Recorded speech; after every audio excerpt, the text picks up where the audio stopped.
They're being able to take full control of the site and escalate the play quickly off the back of some good utility as well. Even though they have a decent bit of information in a stacked site, flashes start to land, and as soon as you start to separate that crossfire, that's where the difference starts to be made. You can see from that point that Eternal Fire, they do not look back. Very comfortable stuff. With the gates here for them.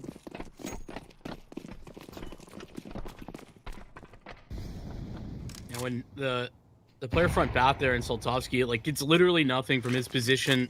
Obviously the information pivotal, but two players stuck back dice, that is pretty difficult for FAVBET to shoot their way out of when the Glocks and solid utility are in their face.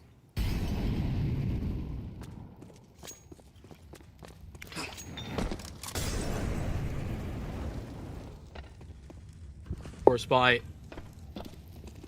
Not seeing anything too aggressive yet. A little bit of investigation out towards long, but FAVBET are now falling back from that. Back up towards the A-bomb site more on its own rather than look towards bathroom. Otherwise, a pretty standard 3-2 split. And move back down to B to stack that up now as well. Playing feels like the best way to work out these T-side rounds, and that's trying to contact your way into this A-side for as long as possible before finally having to throw utility. Of which they just toss in a couple of smokes here now, and the flashes to follow it up, but Saltovsky threads in a quick headshot. J Rezi sent forward to the meat grinder there. Saltovsky's still trying to find follow-up success there. Another couple of tags landed by him. Weakens up the HP, but the entry's starting to be found here. So much more resistance, but the rifles here just reign supreme. Despite the low HP bars and all the damage done by Saltovsky, it's only him that's able to provide the damage here, enough for a kill. Afterwards, Eternal Fire just roll through the site. I mean, like 250 damage put down range there by Saltovsky, and all of it falls on deaf ears, with that one exception of J Rezi. Calyx, twice over, both of these rounds has been pivotal in the second phase of attack on those A hits. Making sure to check all the details and wise to any sort of stacks or little cubbies and corners that those pistols could be peskily hanging out in. So the force fly goes nowhere. And it's a lot faster of a look here on the anti-eco for Eternal Fire. Hello, team nade. For the love of the game. She's gonna continue to flow here. Stacked up sight. Some deagle shots rattling off, and just ignoring that heaven presence right there. That fly that just needs to be swatted out. Saltovsky just being so pesky, but eventually the headshot lands, and more the one to put this one to rest. An Eternal Fire gonna move themselves up to a nice comfortable 3-0 before we get the first gun round coming through. And this time, instead of rocking out with the scout here, Saltovsky gonna have an AWP. Honestly, I want to be a little bit more critical of Eternal Fire just taking all those fights, but they don't get punished for it, so all's well that ends well. FAVBET, you said, getting it off early, that's certainly a huge factor in this game. You know, I highlighted FAVBET as a stable team, and I think that also can be seen in how consistent. Like I think that in general this whole squad is like in the fragging department. Everyone can pretty much provide, and a win for this FAVBET team can regularly look like, you know, 5 guys with just over a 1 rating. Becoming rarer and rarer these days. I feel like for 2-2, at least, it is becoming more of a theme for some of these rosters, I guess, at the kind of extremity. But for the best of the best, I see what you're saying there. It's like, you know, you have your IGL that maybe is lacking a little bit behind, taking some risky pickups, and some of the newer, younger guys are struggling. But right now, B-Nox, that's going to get sidelined early. He gets knocked out quickly. Flashbang to go through the smoke. Oh, just at the edge right there. Mark's able to avoid contact. Doesn't get flashed off by that utility, and a fadeaway HE from Soltovsky as he will concede the site. That's fine. They've got a 2v4 to work through here. Injury is going to go a little too deep, so won't include any denial there. Mask gets a further position. Calyx over towards long. He's got a lot of angles to cover. Two coming to from Dumpster. Only one of those spotted, and Bondic handles both. FAVBET play that carefully. Soltovsky falling back after dunking the nade. A 1-for-1 trade for Marix. It's all those little details come together for FAVBET to win that round. When Soltovsky gets the man advantage with the nade, he's like, yeah, this is now ours. I'm not worried about it.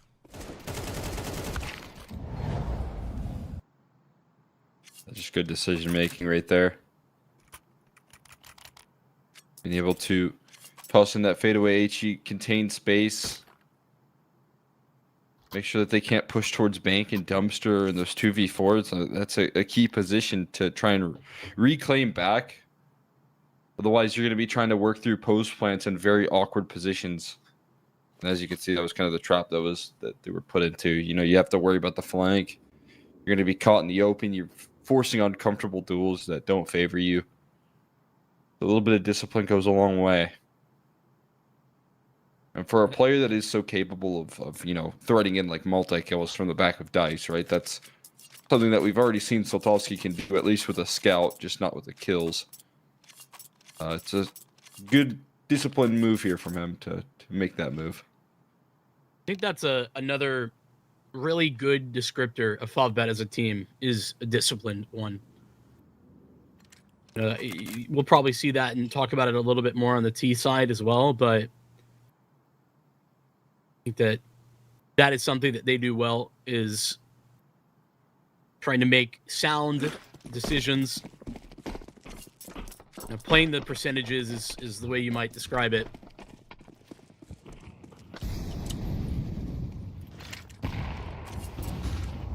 Resi back in the server. We're getting back underway.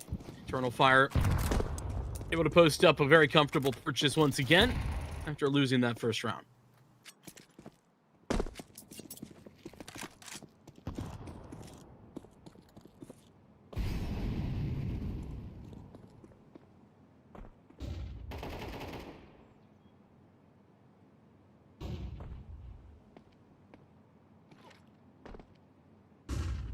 Back in and involved here. Flash goes out towards long. It's a lot of information spotted. Quick little poke and prod there from Marix, and he survives, but is he going to be able to get out of here? I don't see any HEs. Pull mollies into the mix, so he should be good. He stay alive for a little while longer. 3 players spotted out towards long, gives over the game quite a bit, but connector control can allow them to adapt the setup here quickly, so no massive concerns just yet. Mark's given the AWP as he's low on health. I mean, heavy stack towards A right now. There's a lurk smoke for long. Going to hopefully keep them there. Let's keep the vast majority of FAVBET here. 2 down on B. There's even more utility, but they're getting the early warning signs. It's now a third joining. Will it be arriving on the scene in time? Eternal Fire executing onto B. It's smashed to deliver the first phase of that attack. Soltovsky finding another. Nemar trying to force the bomb down. Smash in the meantime takes his teammate out. And it does in a FAVBET victory. They just were not buying what Eternal Fire were selling. Yeah, I mean, despite all the utility that was being faced, despite the early spots, you also maybe see a little bit of, you know, hesitation there in Eternal Fire, and the aggression. They don't really move in time to get the access needed towards that B site. When it was once left so incredibly weakened, you do see the rotates come through accordingly, and you know, the FAVBET do get where they need to be in time. Especially with the confidence from Marks to make like a proactive move. He's on low health. He's handed the AWP what could have been scary re-aggression ends up being a lot of information on that A side to confirm some more positioning.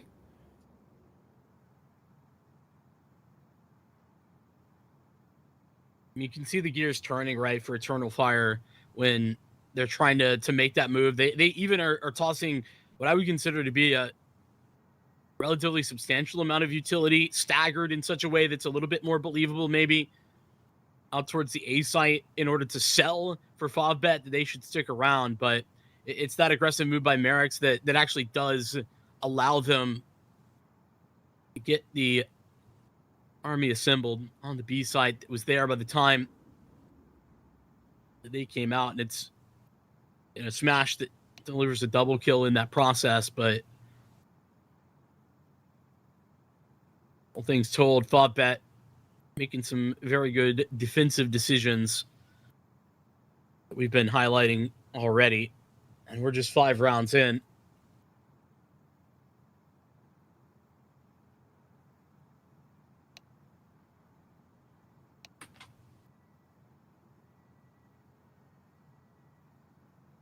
I feel like Overpass has been a little bit of a weak spot here for FAVBET. You know, they play tight games, but it's a lot of tight losses.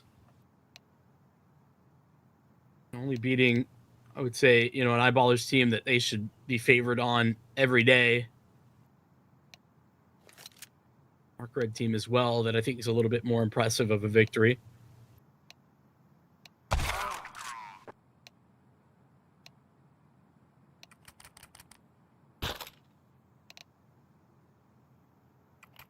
Eternal Fire, on the other hand, here, I've had some consistent success on this map. A lot of close victories, and then most recently I lost to Eklot, which right now, if you look at what Eklot are doing, they're kind of beating everybody. So I think that's a massive concern, but Eternal Fire have really built up a good structure for this map here. You know, scrappy, close victories that feel like can be replicated.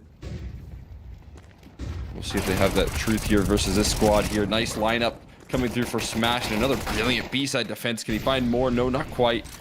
But enough damage done here. 13 HP and 33 that they're going to need instant headshots, and instead that comes through from the hands of Bondik. Zoltowski from the top rope as well, able to hammer it on home. And FAVBET answer back with 3 in a row of their very own here. I mean, Smash, critical. This was the previous round, that double kill. Tag that into this triple kill, and I know it's against pistols, but you know, individually making the right decision, stepping forward and making sure that those flashes not going to be effective against you. Limited utility means that all the dirty details cannot be plugged in.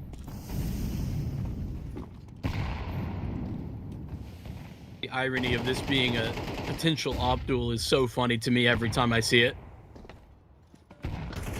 More deep in con.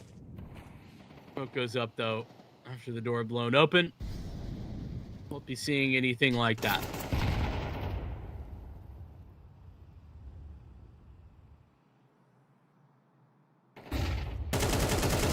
Crazy just yet here. Flash push in. Smash continuing to take space here. Jackie joined up in forces, and they just deal with the lurking presence towards that B side completely. With a minute left on the round here, the fact that they're able to take that control is going to force so much time off the clock. If you're Eternal Fire the whole round, now you're thinking, okay, well, they have space on Monster. What are we to do with this? How are we supposed to recover? They're going to try and send Calyx to gather some information, but in the meantime, FAVBET really stack the cards towards the B side here. And their instant reaction was actually to stack A for a second, and then they come back down almost immediately. Maybe it's because they've set Saltowski in a more forward position. Regardless, he gets blinded now, and Amor takes the angle. Ooh. Oh, man. Delivered. Reinforcements arriving. Marks and Bondik. They will continue moving. Still an even scenario in a 3-on-3. Need more, and a double swing will give them that. Bondik stays alive, but not for long. It's Marix who continues to fight. And from the truck, he plays this close to his vest, doesn't overstep. Calix's time is one all the way out. FAVBET doing the most right there. Mark's just making good decision after good decision, man.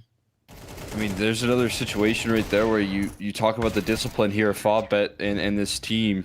The way that they double peek that angle before, when there's so much panic, when there should be so much chaos and mindset, he's able to hold his nerve and never give them a duel until this happens right there. Swinging from dumpster, and it felt like the amount of communication that has to go on right there for that to work is so much more than what it looks like in the server. It's also the Mark's timing hanging in there to go for that B flash play at that moment where FAVBET had been playing really passive, like ultra passive almost. Even towards the A site, where you're almost always going to be seeing some type of aggressive move every couple of rounds at minimum.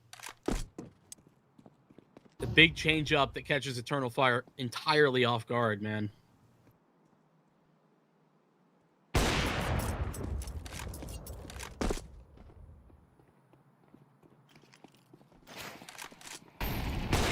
Soltovsky gonna have himself a field day. Piecing him up there, double hops collateral. 4 kills, 3 shots. Looking for the finishing blow. It will be found out by the activity from Soltovsky. Continuing to press the issue. Bring this one all the way home. FAVBET are quickly scaling. Double up setup coming out. Timeout required for Eternal Fire. Usually a T side that they feel pretty confident in. Is absolutely giving them nothing. I do think, though, the good news for Eternal Fire with the pistol win and the way the early game went for them, they really only need a couple of rounds here for it to be a half that they are probably okay with. You know, 5 or 6 rounds would be not ideal, but a target that seems reasonable at this junction. With the guns back out, see what they can throw at this problem. It's been really careful and considered, but all of that careful consideration, I won't say it's useless, but it's not nearly as effective when FAVBET are playing so passively on their own. You know, it's the hope with the contact stuff out into bathrooms is that you could get something off of that. FAVBET have not been willing to hand that over in the slightest.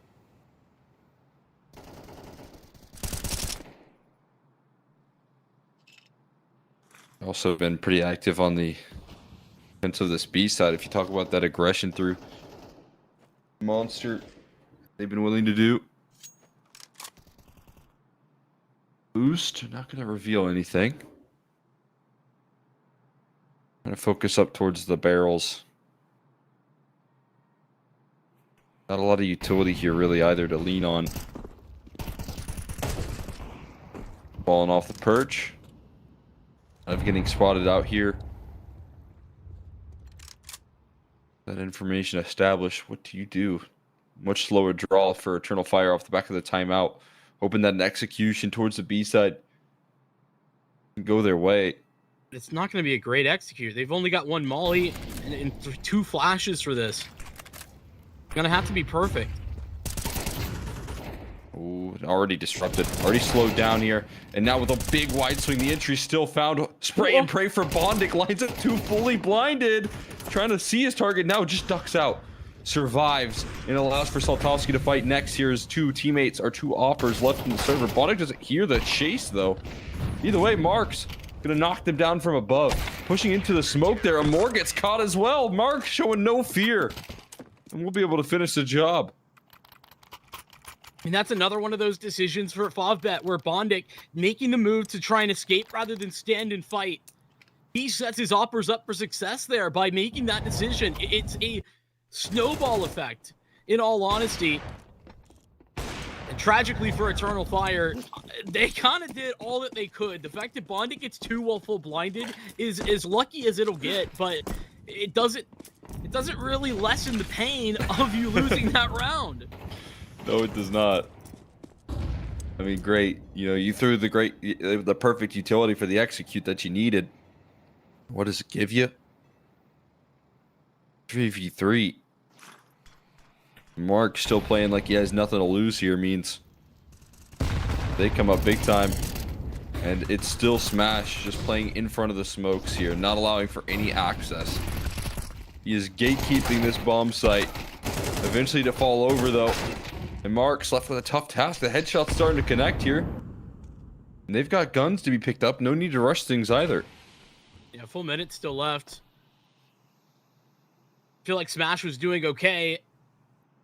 Becky joins him, and complicated matters actually there at the exit to Monster Tunnel.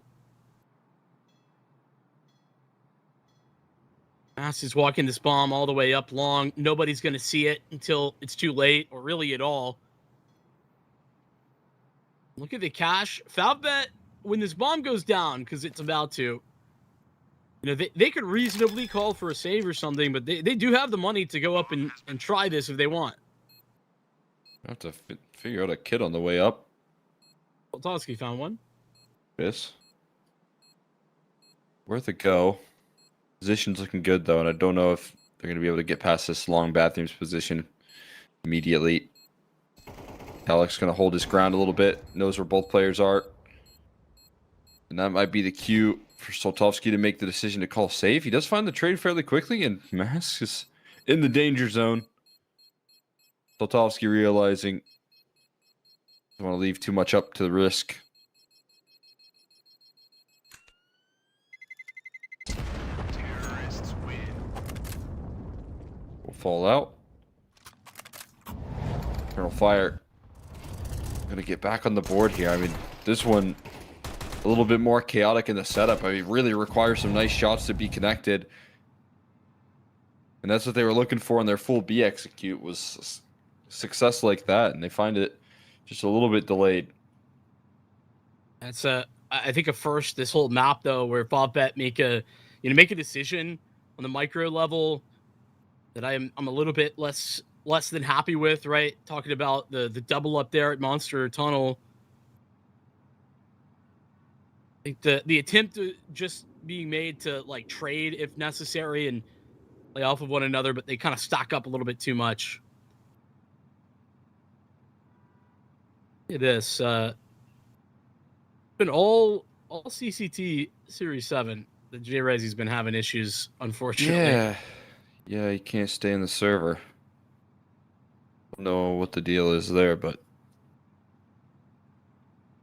has had that problem last time I cast him, right? Yep.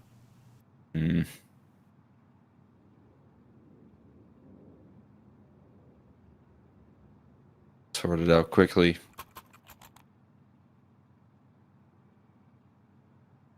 The old, you think? I feel like at this point it might be internet issues, Yeah, I mean it's got to be.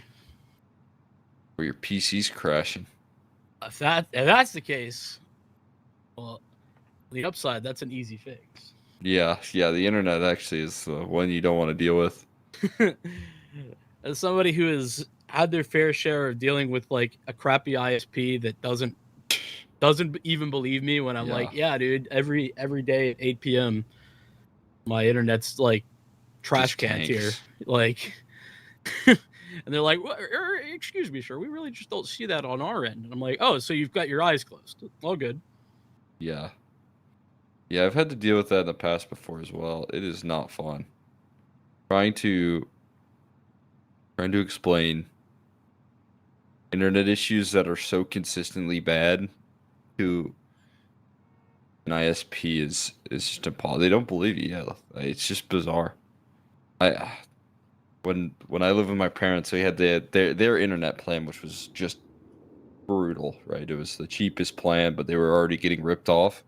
Right. So I eventually switched it, and ended up being a lot better with the new company. And I actually like couldn't believe it because the internet was like stable for the first time in my life. Like, And I was wait, paying like less money. I can shoot people? Yeah. Oh. And that's how you went on to win. That's how I went on ECA to when I am. intermediate. Yeah. It all comes back to that. We got to get there one time per show. It is in the contract. Looks like Jay Resi not quite figuring things out yet. So I think we're gonna hit a break, and we'll get things back underway as soon as Jay Resi's ready to roll.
All right, you got him back. One restart later, we're good to go. And I think to check back in on where we're at with this one, Eternal Fire, you know, able to steal away a really important round, but FAVBET, you know, save the op, and they're ready to roll once again. 3B start to begin with, and it's a very similar type of round that Eternal Fire have called out from spawn. This is what they hoped to have with that execute before. Understand the vision. Trying to get more access, and just holding mouse 1 as they move through the smoke is a much better way to deal with it. This time Bondic looking for more blind fire, but can't react in the same success. Can't find the same shots here. Instead, just HP bars continue to dwindle. So much damage being done, but kills not being converted.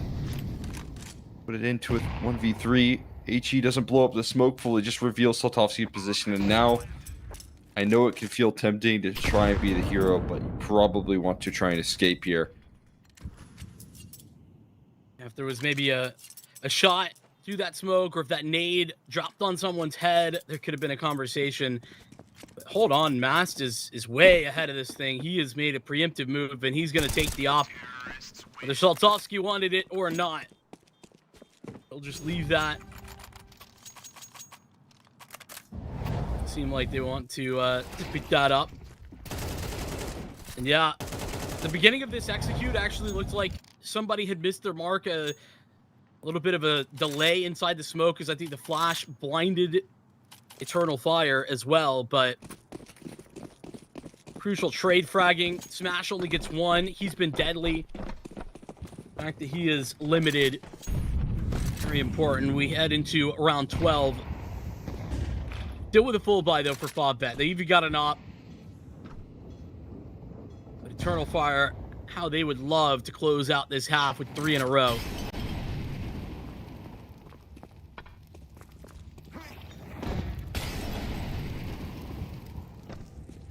And even an even scoreline here feels good favor Eternal Fire. Not as good as they are used to, but still a T-side that they can be happy with, considering they got locked out for a little while. Looked like FAVBET were to take the mantle, take the reins on this half. Eternal Fire have been able to calculate all of the back of that timeout, really. Not the tech pause, but the 30 seconds that were coming through there. Offered up a little bit of a breather. Felt like they were able to deal with the forward positioning of Smash more consistently, and they found more access out of Monster that they're looking to do again. 4 players grouped up here. Mass throwing the utility from Connector. Had to have been seen right there. Mark's going to follow in the footsteps. Now they know it's B. Everybody else getting down here. Wow, Mast. I don't even know how he had the wherewithal to turn around. Soltovsky delivers, Smash goes down, and Jackie does the same. Marks arrives, but it is so swiftly that he's knocked out. 15 seconds remain. Calyx probably going to overstep here right into the crosshairs of Bondic. Got to pull that trigger.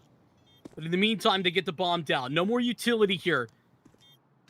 Coming back in for FAVBET, it's a single Molotov for Imor, along with an HE. Them grouped up here on the short side. Utility could be effective, but baiting out the shots right now. Bondic sent forward and able to chamber in the last bullet. Available. There's a kit also available here for the defuse. So FAVBET going to close this half out with a cherry on top. 7th round manufactured there. Despite the difficulties in the hold there, Bondic again falling back into a very passive position, but just being able to thread enough impact towards the tail end. Close it out. Yeah, I think the only concern there in this being 5-7 for Eternal Fire is that they win only 2 gun rounds, right? That's the worrying sign, if there is one. But both in general and for this Eternal Fire team, 5 rounds on the T side, it's really not all that bad. They might have wanted more, might have expected a little bit more. But I will say this, Eternal Fire has shown it, or excuse me, FAVBET has shown a propensity for having a decent enough T-side of their own on this map. So as they move over to that T-side, I think they've got to be pretty happy with things as they stand now.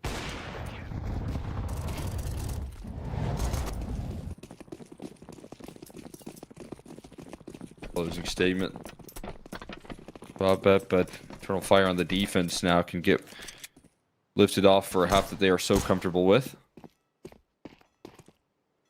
Soltovsky with the P250 and a bit of a classic setup here for Eternal Fire. Getting the dual Berettas involved. Double set of dualies here. 4 guns versus 1. Smash falling further and further back. Coast is clear. Called out on the B side. Gonna tuck in some very forward positioning here. Meanwhile, FAVBET are gonna start to call things back. They heard that play. They know what they have to do to recover this lost base. And are slowly gonna start to inch their way forward. It's gonna take so long, though. By the time they do that, I feel like Eternal Fire likely to find out a little bit more information themselves, especially with Calyx's early warning indicator. Not worried at all about short pipe, though, and it's a huge oversight, one that he's going to pay the price for. That opens up B. He's not the early warning indicator that they thought that he is. Instead, indicator of death, of a loss here on the B side at least, but the retake incoming already, and it's so quick. Imor stealing one before, and the bomb planted, but Bondic alone is Imor over the top with 3 kills on the dualies. Yeah, fantastic work right there from the dual Berettas. Knocking down Those quick kills, able to seal it on up for Eternal Fire. Mass finding one as well there. Able to provide some protection there, even though they gain site control so quickly. Do they stumble in the post plant? Not able to plant their feet just yet, crucially. And this is interesting. They did get a bomb down on the side of FAVBET. Would anticipate a force buy here, but doesn't seem likely. An AWP up against Glocks with no head Kevlar. Yeah. I mean, I don't want to say this is Amor's fault, though. I mean, how could you expect them not to force buy? It's FAVBET as well. They always force buy, usually. That is why I'm surprised. Right? The lack of a force buy is very interesting. Not massively concerned. I've just seen it become a problem where the op gets dropped. You don't have head Kevlar, so a Glock ends up taking you down quickly. Even, you know, in this case, a Galil could, but it would make more sense to try and throw them off guard there with an AWP early on. Yeah, not making a super aggressive move with it, more just holding back. I think it's still a big surprise in this type of position, but once you start to realize what's going down, it's almost could be a little bit too late if FAVBET make all the right decisions to run it down. That being said, FAVBET really passive this round. They barely moved out of their spawn, really. Yeah, this is a FAVBET team, like, in general, that I feel like goes for force buys, even in spots where I don't necessarily feel like all teams would. Like, no bomb plant, T-side, a team that does force buy that pretty often, so with a bomb plant, usually a guarantee.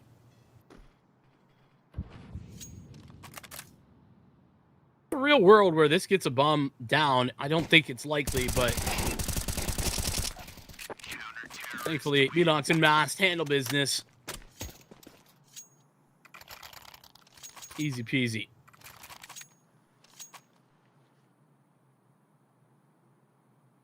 Piece of cake there.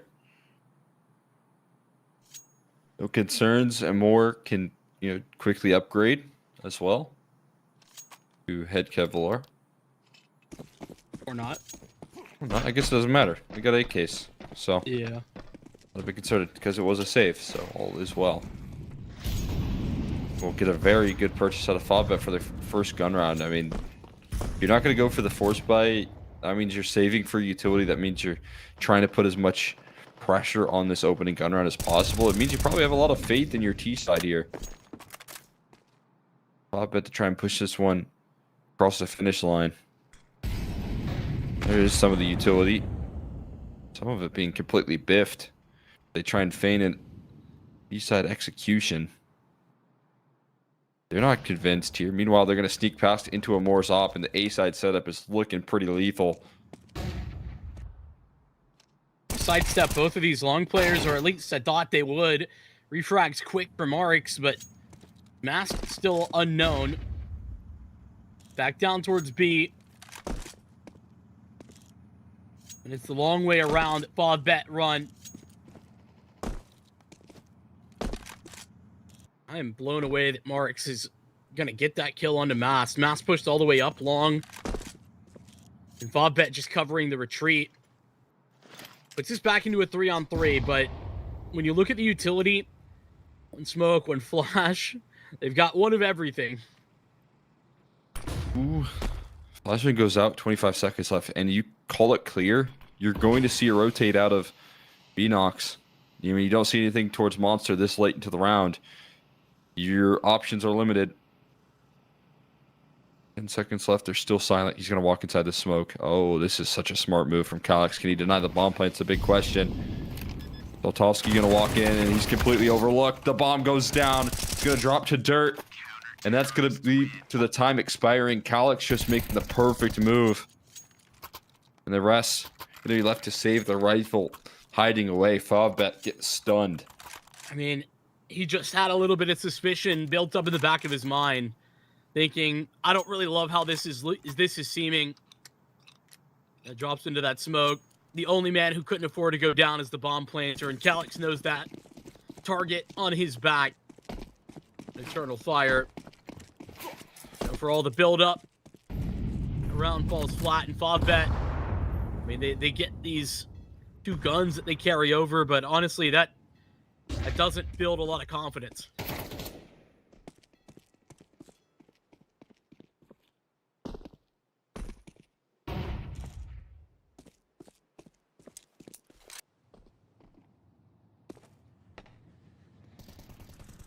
Like they were reading into the boost here. Trying to sort their way through connector, but it will be falling off eventually. And jump spot reveals one player. Not the others. The utility coming through from Eternal Fire just looks like they've been running so many reps in this map.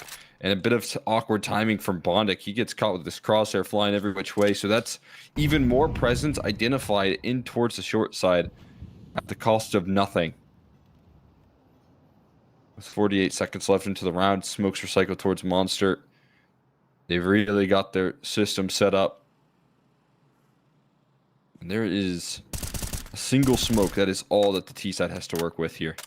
I'm loving these rock bottom prices for information that Eternal Fire are getting. 30 seconds.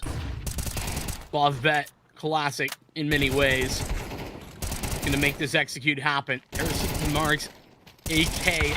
Fortunately, Bondix goes down. The Deagle instead next to tag in. A lot of damage done. More comes back in. He's actually got an HE, but Jackie, he's recovered the rifle. Rezi puts himself in the same position that Mask just was. Nade falls on nobody. And this is a 2-on-3 that's now cut to 2.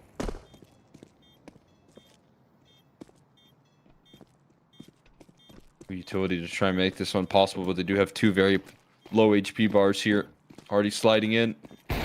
More maybe not the right tool for the job, and a perfect flashbang connects here. Dual Berettas have to be whipped out. Rifle's going to be recovered. Bomb planted for Jackie. He's going to stick it. Jackie jiggling, gets him off the bomb, and doing just enough right there. Does get found out, but with not enough time to lock in the defuse. Shoot, might have been close though. All things considered, are more going to run away. I mean, listen, you can understand why he'd want to run away here, but I think that might have been enough. I think it could have been just out of the window. Oh man, yeah, I don't know. That's close as can be. Very much so. At least he doesn't die. That's a good sign. Yeah, I mean, defendable decision. Let's just be very honest. But it's a round where FAVBET. Remember, they walk into that. It's Marks and Bondic who saved 2 AKs in a heartbreak round. That was the first gun round of the half, and it's those 2 AKs, a Deagle and like a P250. There's no utility for that B hit. That really couldn't have gone worse for Eternal Fire. FAVBET deliver in the clutch as well. 8-8, all tied up. This one going deep, and it's a throwback, as I was highlighting. This one going to overtime last month when these 2 squads played. We're not quite there yet, but it's certainly as close as that.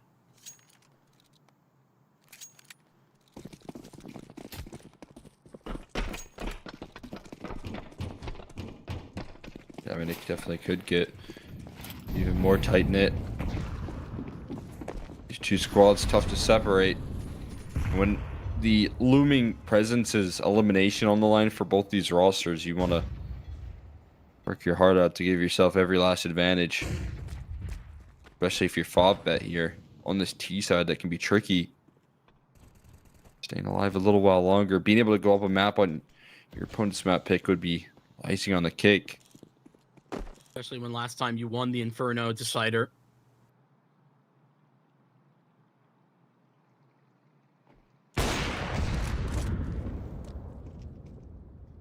Big find. Bondic now down. He calls from the grave. Enox left as a trap card as well. FAVBET had a quick reaction to try and clear out more. They'll both get out scot-free. FAVBET, the bomb's currently separated from the rest of the team. That's still out towards B, which is a telltale sign that this is meant to go that direction. Maybe not. It's just been delivered deep. It's just for a rotator. accrue all the resources out here to the B-bomb site for FAVBET. And approaching just under 20 seconds now. The go time is a very quick one. I mean, I don't even know if you want to turn the corner here. That's a 10 seconds left. Gut punch, kill. More continuing to find impact, and they're going to call it already. Sacrifice a couple of lives there for the damage being done. Soltovsky and Jackie going to keep J-Rezi at bay. He knows around that corner as well. An Eternal Fire. Lock it down right there. More with the 3 kills to close it out. All that's necessary when combined with the clock that was left for FAVBET. That is the difficulty of this map sometimes. It's just a little too drawn out, a little bit too late. When an op is there, ready to disrupt your attack and nullify your utility, leaves you with no other options. I mean, what utility? I think that's the problem for FAVBET. They had a flash, and it was way too late. And Moore had already killed the player meant to be swinging with the flash when the flash popped. Similar situation now for FAVBET. They won with this type of setup. And Soltovsky certainly opened the door. 20 kills, but Amor's 9th death served up by Soltovsky's op.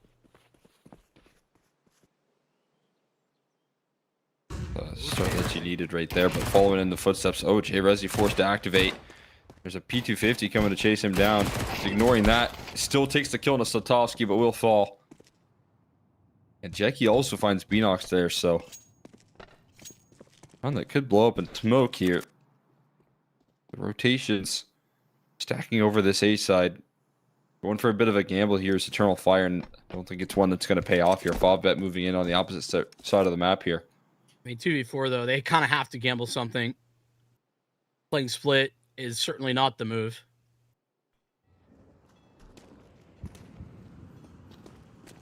A little bit crazy and unfortunate, honestly, that J-Rezi is caught in that position with an MP9. You know, there's a lot of spots that the MP9 is really fantastic with, but that's not one of them.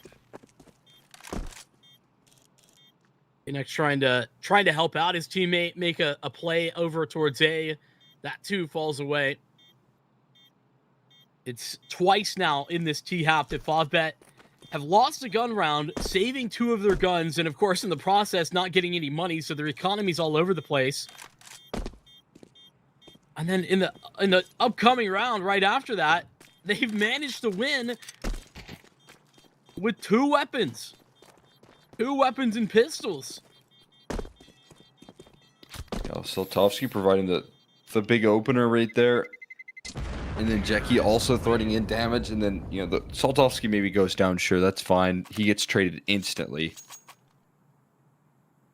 So just value out of 2 key players. I kind of talked about the combination of those 2 in Jackie and Soltovsky earlier, and, you know, it's a really deadly duo. But Jackie struggling right now to hold up his end of the bargain. When he's got a hero AK, it's going to force him to be a little bit more active. He gets in towards front bathrooms, catches a player off guard, finds an opening on top of the Soltovsky opening. So positions remain very strong. J-Rezi quickly back into the server. That's good news. We are going to get back into rolling here once again tied up at 9s. And all this up and down and back and forth, it's really hurt Eternal Fire a lot economically. They have a purchase right now, but going to have to take some concessions in the form of utility. In fact, J-Rezi has none. Alex and Imor both just have an HE and a smoke. They're lacking some critical pieces. Have I seen this setup before? Run it back. Worked out pretty well last time, at least on the bathroom side of that approach. Take connector control, do FAVBET. Smash up through short pipe and into water.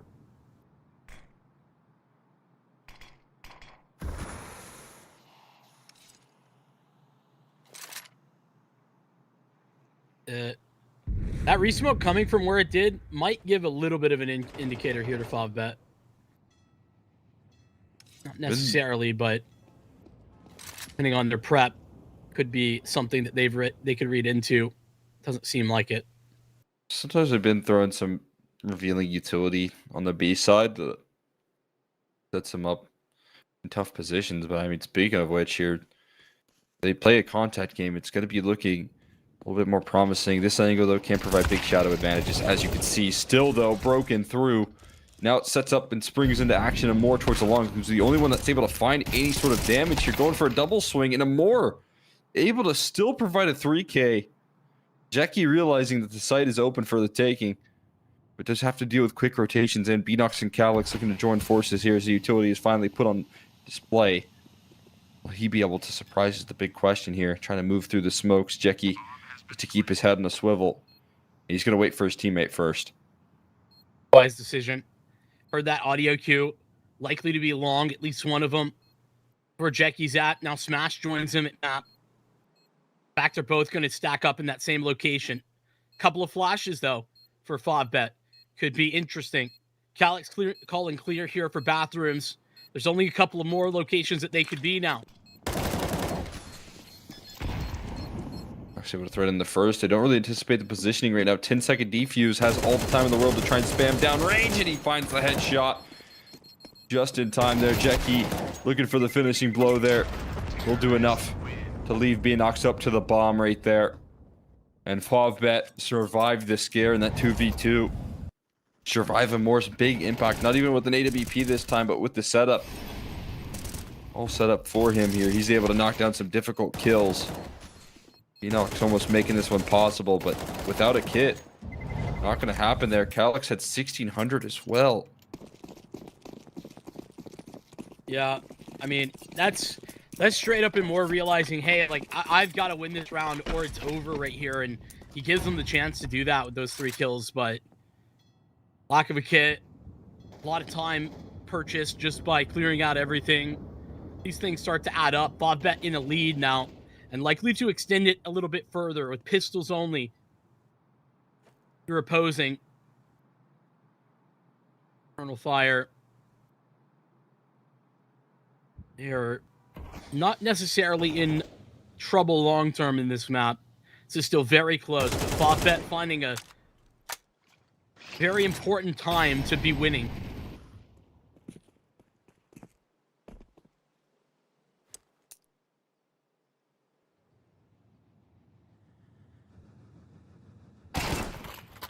Oh boy. Jackie overlooking an angle here that has to be cleared. No. And oh my god, a just nasty shot right there coming through from Beanox, fully blind. Goes 1 for 1, which is something you'll take. All things considered. Hearing the bomb reposition as well, so Mass is getting very valuable information. Trying to identify there's much more action. He's going to hear them and see them cross right now. He's going to get himself tucked in. And as they try and run away, they're going to have to deal with him first. Mass with the AK, providing so much damage. The bomb down to 36 HP, 20 seconds left. They're calling it quits. Eternal Fire have already done enough to answer back. Resi and Amor going to look for loot at this point. AKs to be picked up here. They're thinking it's going to be a B-side play. Amor's going chasing. Bonnet going to hide. Getting cover. Extra kill for him, but the round going to be converted nonetheless. And it just can't keep happening like this, man. Eternal Fire, and this time up against pistols rather than rifles, where they keep 2 guns, but it's a painful pill to swallow. Eternal Fire stealing that round away from nowhere. I think Jackie anticipated the molly he threw maybe to spread up there. I don't know, or just regardless of the reasoning, an oversight that hands a free gun. They pay the ultimate price. A ridiculous shot out of Beanox that, I mean, I said lucky earlier when I was talking about Bondic hitting 2 kills with the, blind. But, that's similarly placed. Nice crosshair placement to help support it, but it's FAVBET who take attack. I don't blame them.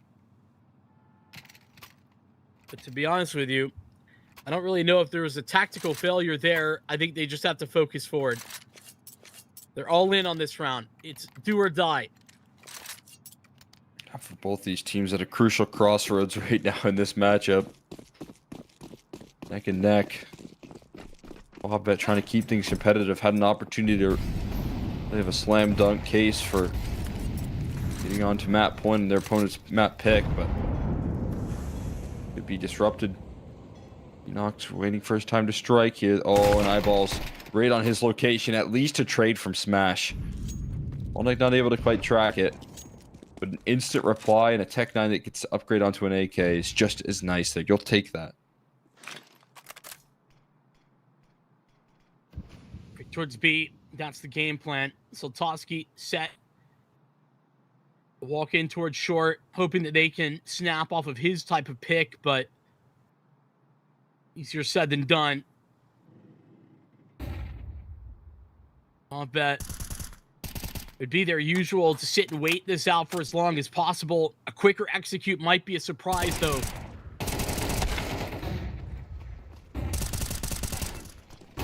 Oh, with utility out there. Mass in transition, able to find a follow-up kill. He got caught with utility. Should have been dead to rights, and instead, the bomb site held together by the trio. More J-Rezi and Mass all finding impact in this one. And a save called out here. Soltovsky just able to turn the corner. Round the bend.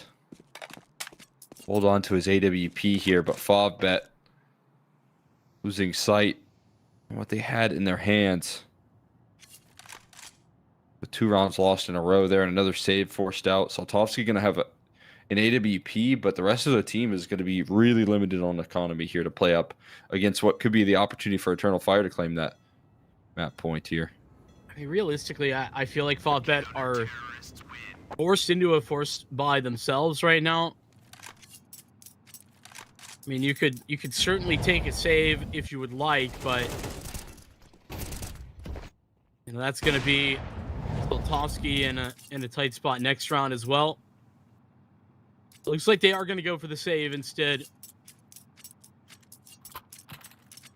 There is so little to try and build off of what Soltovsky might be able to do with this up. No additional bits of Kevlar, nothing else. It's all about this AWP and any chance to work some guns into the other T's hands off the back of Soltovsky, getting opening duels and pulling out all the stops. Try every little boost, every little gimmick you got.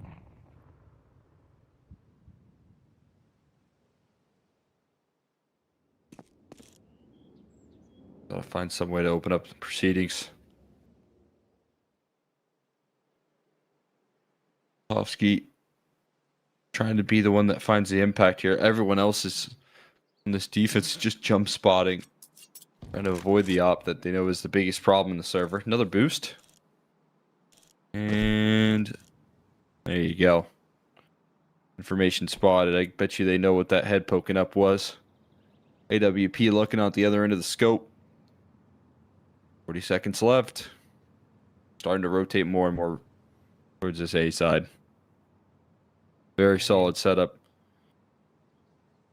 One that is tough to break through here.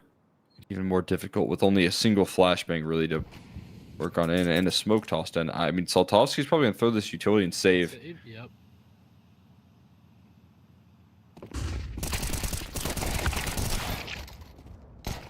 So much map control. He goes about as expected. I say that. Smash steals 2 kills with his P250. That's the singular weapon that was upgraded from just a default pistol. And it's exactly as you say. Soltovsky sets the 1 flashbang in, saves the op for 3rd round in a row, if I'm not mistaken. Smash doing the most with the least. I don't really think that matters all that much, but it's not considering how deep we are into this. Eternal Fire going to get 2 chances to close out on their map pick.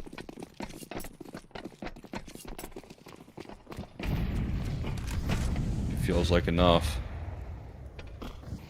Good news is for FAVBET, they have all the tools. Try and fight back. Hold that together. Mass gonna open things up though. One less player to work off of. And they are taking their advantage in stride here. No need to press it. Don't stick around too long. Yeah, maybe Mass will. He actually doubles back. Decides he wants a little bit more, and that's because his teammates are crunching on through. Jackie ignoring the contact and connector and focusing his fights on towards Mass here, and instead just walks away with a big-time 3K, a complete shutout. And no option to save this round here. Marks has to give it a go in a 1v5. Feels impossible with a minute left on the clock. I mean, You that's have to the kiss only this map time. goodbye. Only thing he's got on his side is that clock. A lot of time to play with, but a long way to go. Mass with a huge overperformance in this map to finalize it with 3 kills like that. It's cherry on top of what's been a very good map for him.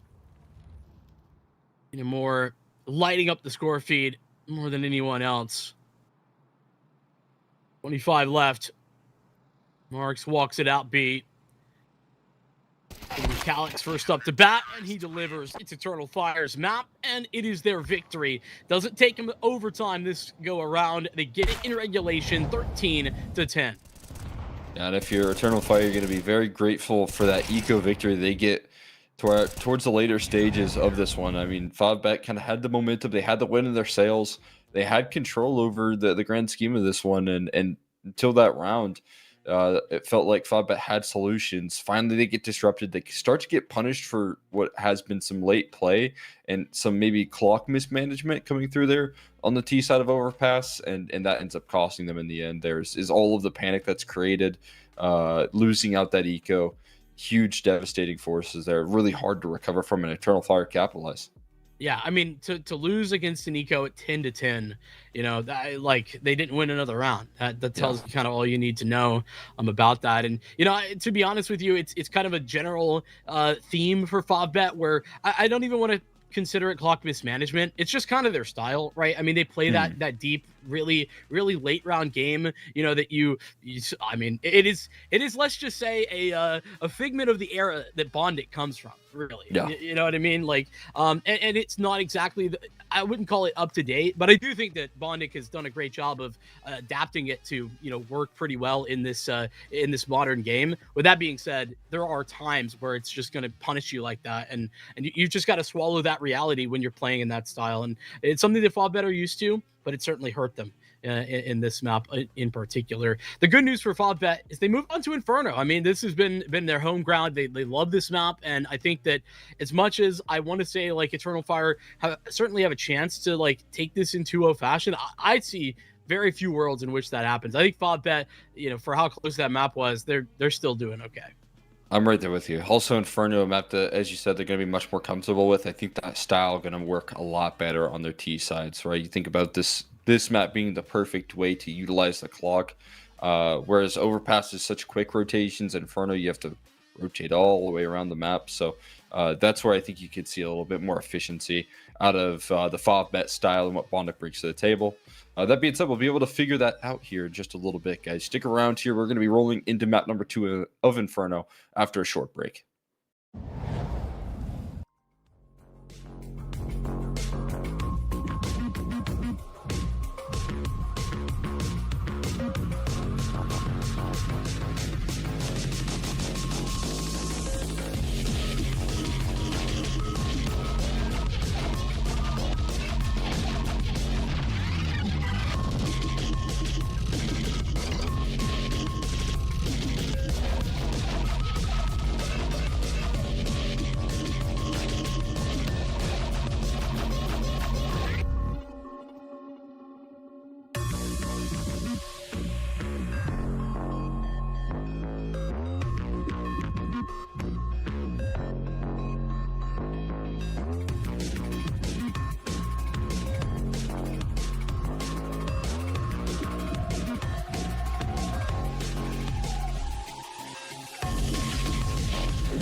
Blindsided, I trusted, fell for you. What a stupid thing to do.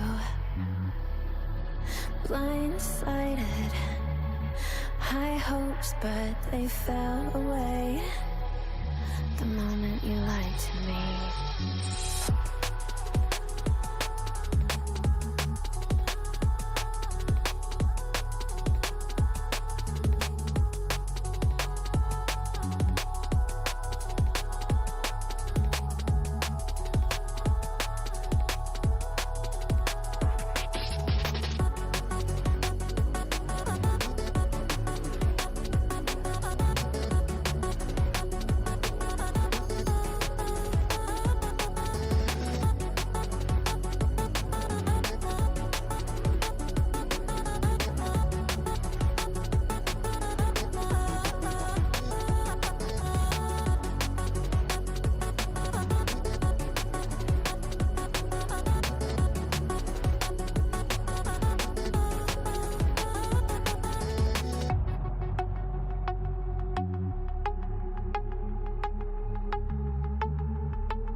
misguided, led astray, trusted too easy, blindsided, strung out on the smallest string, had me questioning everything. I don't know where I am now. Pedestal I had you on is crumbling down on the ground. It was all illusion. Where do I go now?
And welcome back. We're ready to carry things forward into map number 2. This is going to be the map pick of FAVBET.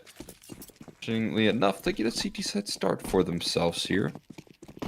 They're on fire. I guess picking into the T set, assuming. And we'll see if that's a good decision here. Play up against the defense. A strong setup on this B side, ready to go with a flashbang and a smoke. That's all they have here to break through. Smash. Putting up a strong defense. That's a flashback to Overpass, where he did that many a time on the B site. This time it's 3 kills in the banana fight for Smash. Eternal Fire, whatever game plan they had, it's been tossed out the window. It's been trampled all over. It's no longer even looking like what it was previously. Jackie keeps it perfect. Not a singular point of damage done from the Eternal Fire camp onto FAVBET. Yes, they do start T-side here. They have a really good T-side win rate on this map, despite, what is this, 7 straight losses on Inferno? Yeah, 7. That is a scary sign right there from the opening pistol. They look flawless on the lockdown. And as you said, loss streak of that magnitude is going to be really hard to break through.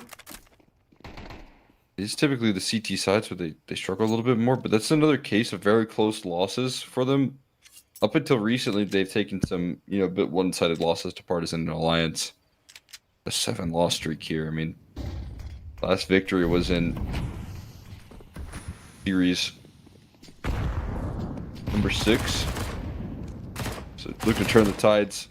Not going to happen on this force spike. Going nowhere. Blown up in their face. Saltovsky going to be farming up some economy. There's the flashbang.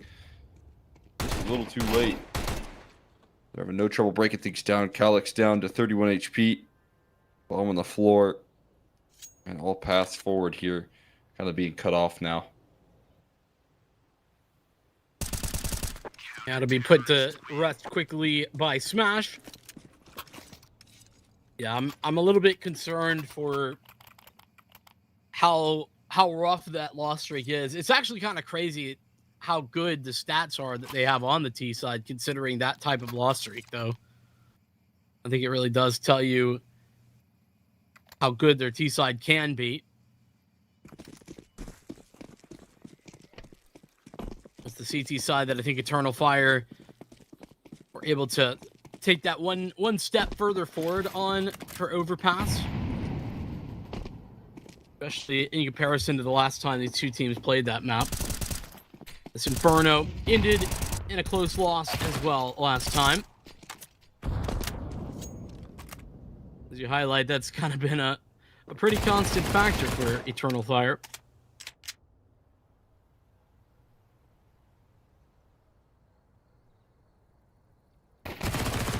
We like to play him close. He looks pretty fresh-faced. Saltovsky in these last couple of rounds just really farming up some cash here for the first AWP to be invested into. He has to dip into the reserves of his 9K. Happy to do that. Pretty well spent. If they want him on the AWP as much as possible. On the other end of the server, more not going to go for it on the T side. Maybe had the option to, I think 5,400, but not as necessary. I think it's maybe a smoke designed for top of middle right there. Not going to be respected at all. So Topsky just takes that full advantage of that, and it's a opening duel here, but not without cost. Marks also gets found out through the smoke. Yeah, I mean, that's just... Yeah, Beanox was in that location right there at the top of the barrel, and in a whole lot of spray down range, and catches a headshot on the Marks, who was retreating. A little bit of a freebie. Mast grabs another one. That one not so free. Jackie goes down, and Mast had to work for that. My bedroom. While they continue to fight forward, fall back made. Heavy presence towards B for FAVBET, as the trio of remaining CTs has to cover off a whole lot.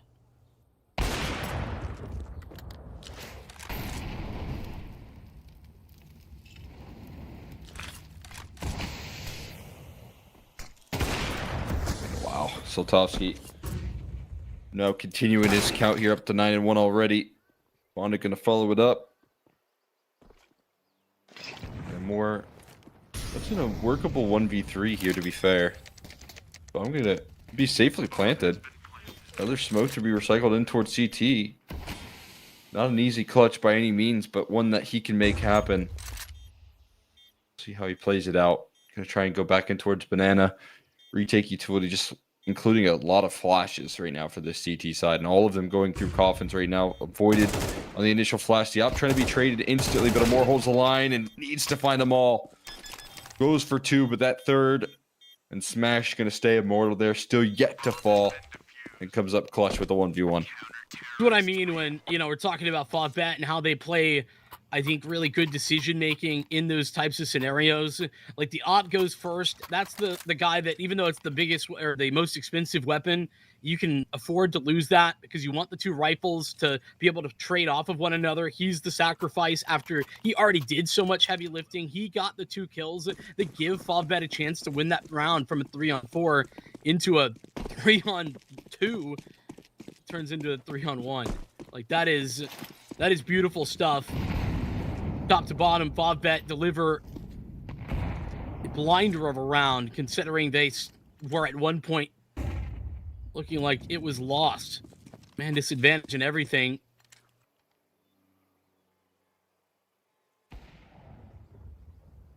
More onto an op this time around. Cost of pretty much any utility that's left. I think he had a flash or two at the beginning of this one, but already invested that, already utilized it. Look up B, won't see anyone, not on this initial corner. No way. Really used that. Evaded. And smoke instantly fills on the positioning there. Still ready for the re-execute. Lurking players are going to start to rejoin up back towards this B site. Smokes and flashes going to be picked up by more. He's going to have to toss that AWP over to Calyx, who's low in health. Going to try and find a way to impact the round somehow. He's going to use the op to do so. Here comes that second volley of utility. Anything more to block and deter here as the rotations are rolling up very quickly. Smoke spam coming through, the flashbang to queue it up here. Great counter utility coming out of the CT side. Mass and Jay Rezi able to crack through. Bondic capitalizing on that low HP bar. At least one of them. The retake is on here, and I want to do the box some more. Trying to make the great escape, but can't do so. Is Jay Rezi in dark on the back of this site. Calyx covers the flank, and Beanox is the one who's going to have the best positioning here. Swing on a timing. Flashes go out. Jay Rezi, first contact. He can't deliver. There's Beanox on the timing. The kit there for Bondic, and Soltovsky nails the first. It's going to have to be all up to Soltovsky. Time of the essence. He nails the shot, but he doesn't have the time required. Would have to go back to Bondic's body to collect the kit. And so as he makes his way out, 11-2, Eternal Fire win the round. I mean, I know, again, understand the decision making here. As an opper, you don't want to be the one to buy the kit there. You want to be able to pick it up off of your teammates' bodies. You do have 6K in reserve. Let's get that kit going. And still doesn't buy one. It happened twice in this series so far, where I feel like players that could have had kits could have won rounds. Maybe it was in the earlier series actually, so I might be mistaken there. There's one time on Overpass that I think. You're thinking of. Yeah, so 3K doesn't seem like he cares to mend that kind of missed opportunity from last map or last round rather, and just goes straight forward again there. 3K left in reserve, still no kit. Only players with kits are Bondic and Jackie. Both A players. That's If I'm scary. not mistaken, so.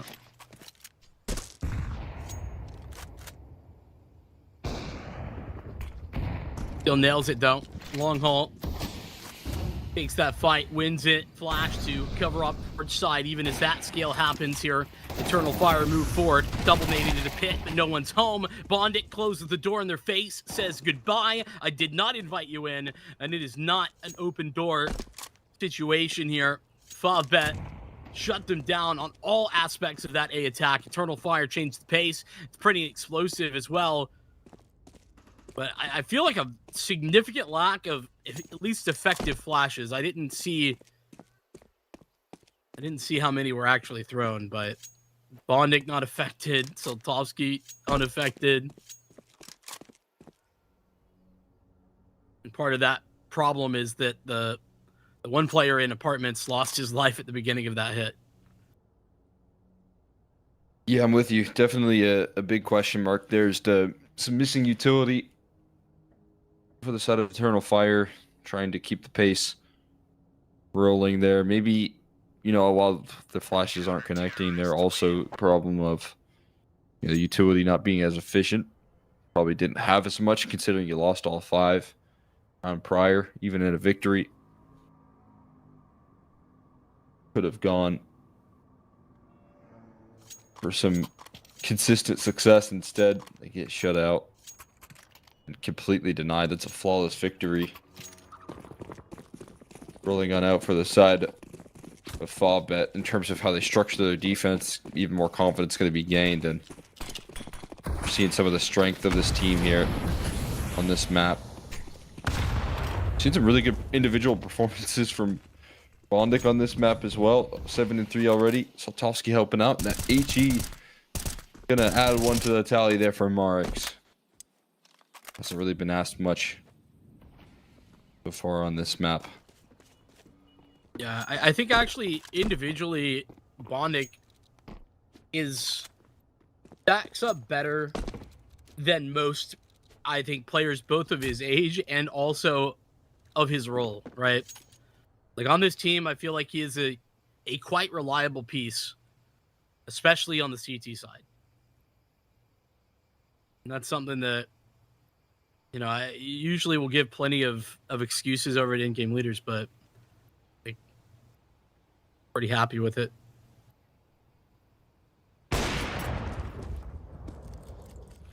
Seems to still be making things work here for himself. Making it look comfortable, especially on this map of Inferno.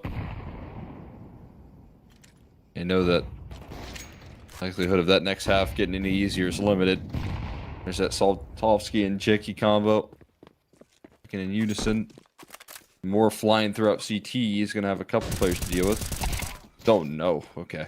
All good. Flapping did connect onto a more as well, as Mark's able to spray him down. Calix, without the bomb in his control, is going to just try and do some extra damage at this point. What are we doing? What are we doing? Oh, I wanted him to get punished for that so bad. Yeah. Like what? I wanted him to get punished for that so bad, Jackie. I mean, I would have understood it if he's. Oh wait, was time running limited? Because maybe he was actually waiting for the time to expire. Time was close. Yeah, that's a good point. Good call. That could have been the reason. That would make a lot of sense. Just BM. He does recover it, so no big deal. Calix, because of the fact that he saved his gun in the previous round, the ecoed last round, he's got nothing Well, not quite nothing, but $700 pistol with no armor. Pretty much nothing for a gun round.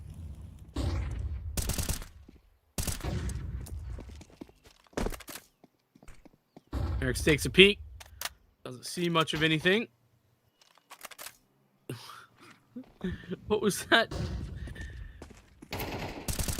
Go back for another look. See, Incendiary gonna do some damage. B-Nox delivers. They're up close. Op holds the line. This B site has fallen. FAVBET been anything but aggressive on Banana, pretty much all map. You know, good utility and everything, but it's been mostly just them waiting.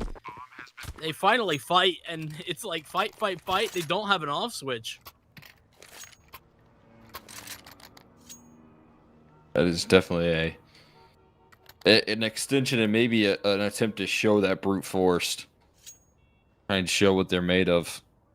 And say, hey, we're not going to respect the game that you're playing right there, Eternal Fire. You're going to have to force us off of this banana control. And they say, okay, we can do that. We're going to continue to hand us duels. Take full advantage of the opportunity. Calyx with a couple of kills on the extremity as well.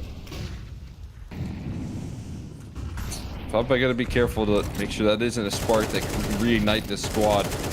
Smoke spam rolling on out here, but B-Nox way worse for wear. So dust settles on Banana here. FAVBET are going to be the ones that reign this map control. Another smoke just cycled bottom B as well for that. They'll hang on to that for another 20 seconds at the minimum before there's even a chance to fight. Meantime, Eternal Fire fancy themselves some bracket control. The problem is that they haven't actually taken to bracket itself. They have apartments. They're more holding a line towards porch. As the smoke for the left side of bracket fades. I don't think FAVBET are going to sit there and wait. They have 4 players here. They're going to start a rotation as that smoke bottom banana fades and more utility being heard in that area as well. So support for Marks.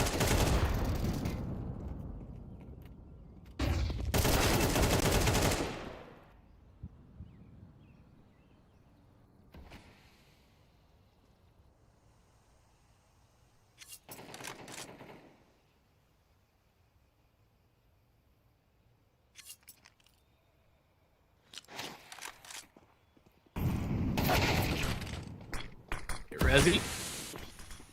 Big duel, and that victory going to end the round in the favor of Eternal Fire. Takes them all the way, pushes them down, and FAVBET will save these 3 guns, or at least they attempt to. Mast is already close. He's top of B. J Resi, one of the few other healthy members of Eternal Fire. Doesn't stay that way. He will be 2 HP and fall back. Let FAVBET save. Forced into that. Nicely done there. Great isolated target on that A side. Jackie had to, or didn't necessarily have to, but makes a call to rotate over towards that B side because they lose out some space. They probably thought there was a lot more than just Mass and B-Nox presenting towards that B side. They're trying to jump the rotate. And with a lot of faith placed in Saltovsky, see if they can stack the mix up, but threading the needle perfectly is Eternal Fire and the timing of that execute. Also to carry forward even more success on this T side. They'll need to try and win things out as well. Yeah, I don't want to jump the gun early, but I think anything more here for FAVBET is a huge win for them in this map. Because of how much Eternal Fire need to rely on their T side typically. There's such a ridiculously good start though. This B site has really struggled. It's smashed taking fight after fight, but whether it's he, Jet, Merrick's, or Bondic, all of them, I feel like there's been 3 rounds in a row now that they haven't won Banana. Looking to keep the fight up. A lot of reinforcements here in this B side of the map. Throwing numbers at the problem and mission accomplished. Bomb is still on T spawn, by the way. Go and grab that. listening? And more turned around as soon as you said that. Yeah, it's about that time to tuck tail and try to figure out where you're going next. You lost your B control here towards car, and so now you're gonna have to regain that. Smoke tossed in with 35 seconds left isn't pretty sign. Still a deterrence utility here. Block utility in terms of the molly. They've got a HE to go through the smoke, but molly, it's a little bit more problematic.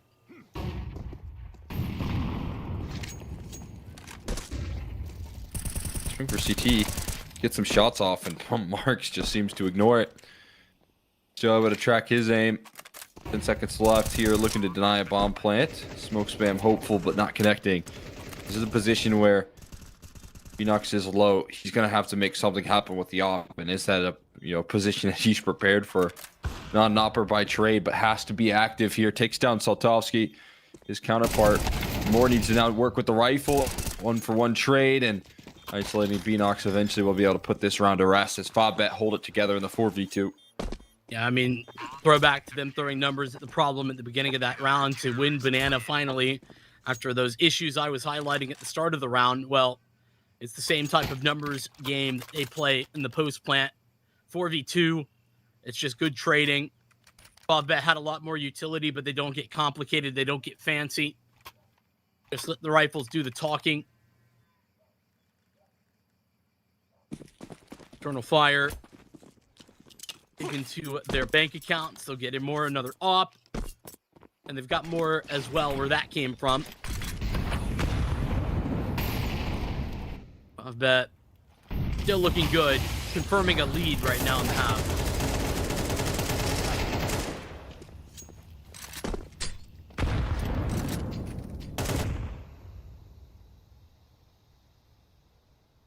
Like, I've seen that trade happen so many times in Banana in that same fashion. And Smash just, I think, outside of the first 4 or 5 rounds of this half, have been unwilling to just leave Banana control alone. You know, it's been fight till death, and we either win or we lose it. More utility flies towards B, but stacked A is FAVBET, and this is a careful consideration for them. They actually can't really buy next round, which is the last round of the half. So it's they go A, we hopefully win, or they go B, we save.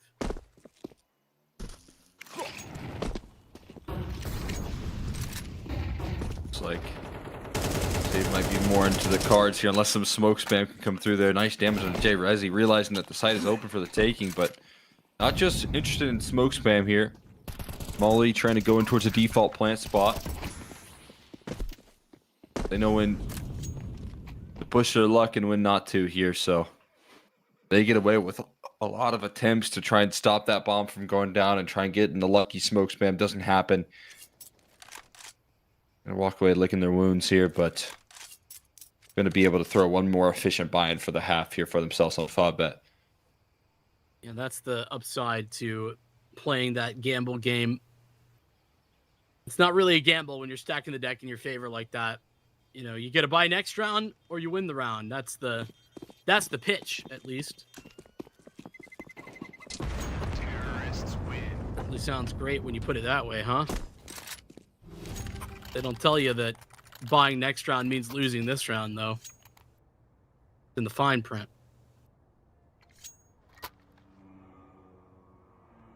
Like one of those, I don't know if does this still happen? You know what I'm talking about if I say, like, those marketing stunts where they get you all in like a room and try to sell you a timeshare condo? I don't think so. I feel like timeshares they're getting phased out. I think you might be right. You know what I'm talking about, right? Yeah. The old SpongeBob episode. Yeah, that's right.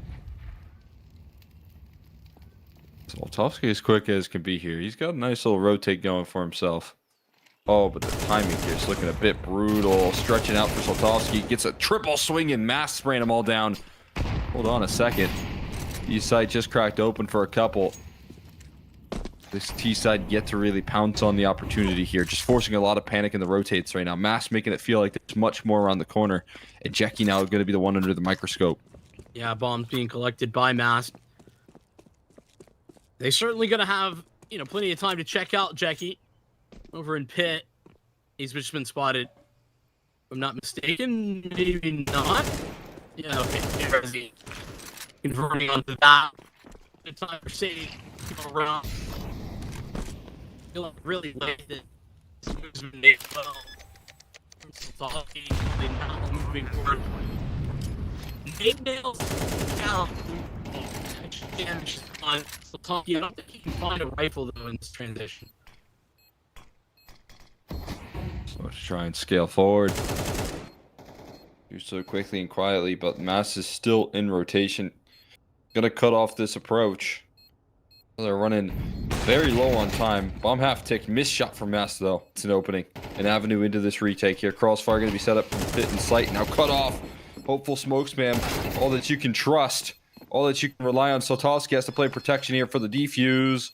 And trying to line it up. And he finds a headshot just when necessary. Gets him off the bomb in time. Soltovsky gonna hold on with his life. But for the half here, it's gonna come to a close with Eternal Fire finding 5. I mean, with 16 and 5 being Saltovsky's final score line, it really highlights how good of a half he was having. Eternal Fire yet still find 5 rounds. I think now the question that I would pose to you, Cole, is that enough, right? We talked about Eternal Fire and, you know, how good their T side has looked, how strong it is despite 7 games lost in a row on Inferno. FAVBET, their T side is scary.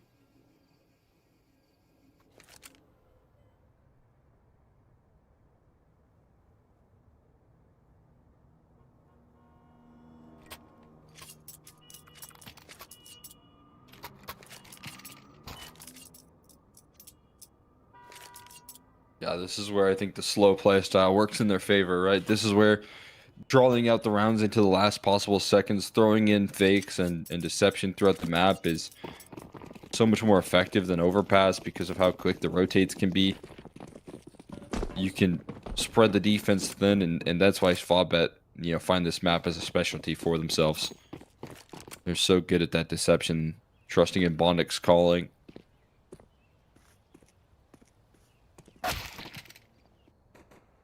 A big surprise. Saltovsky, he had the P250 as well. He gets removed by Beanox, who's sitting at the off angle on the barrel, deep down banana. Didn't lose their utility at minimum.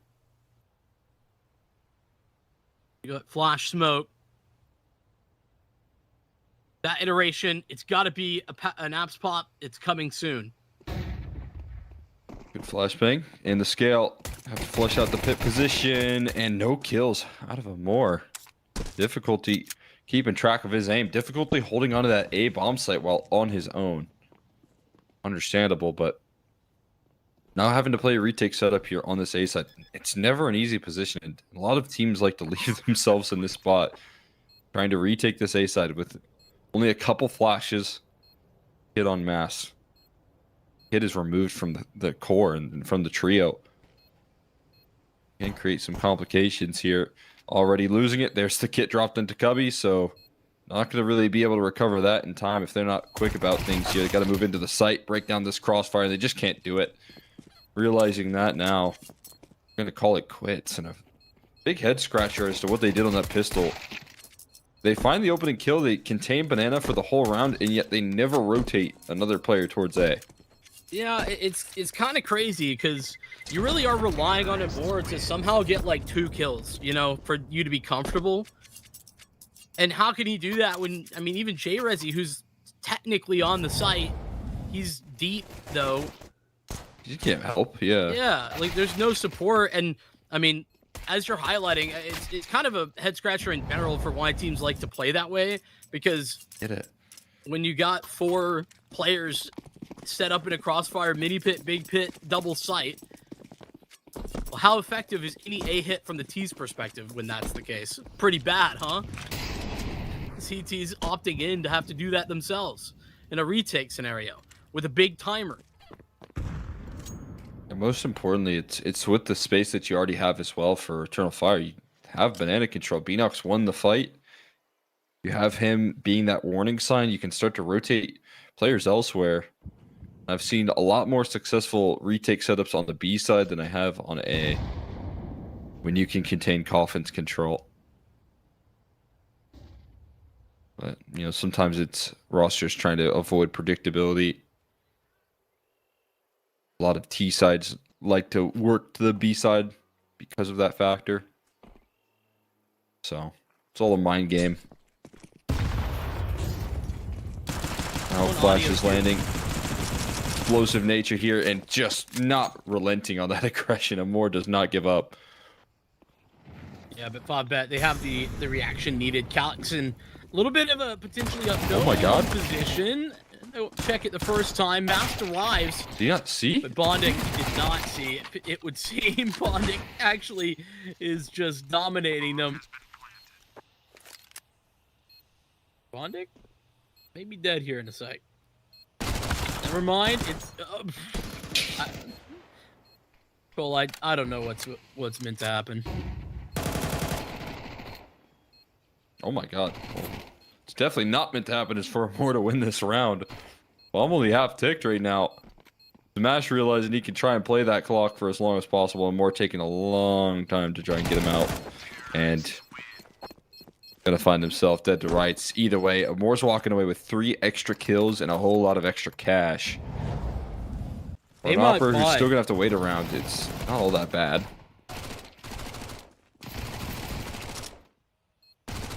I could see a world where they buy because of that. I don't think I would do it, but obviously an op could be in the cards as well if they just want to save around it. But it's a hero M4. Interesting. No, okay, they're going all in. Yeah, they're up a map right now, and that's the reason I would say this is much more of an effective call here. You're playing up against your opponent's map pick. I like the decision. If they were down a map, I'd probably still like the decision, to be honest. But they do have that extra leverage of being their opponent's map pick and trying to play aggressively, knowing that they have to shut down this T side before ever gets a chance to stabilize.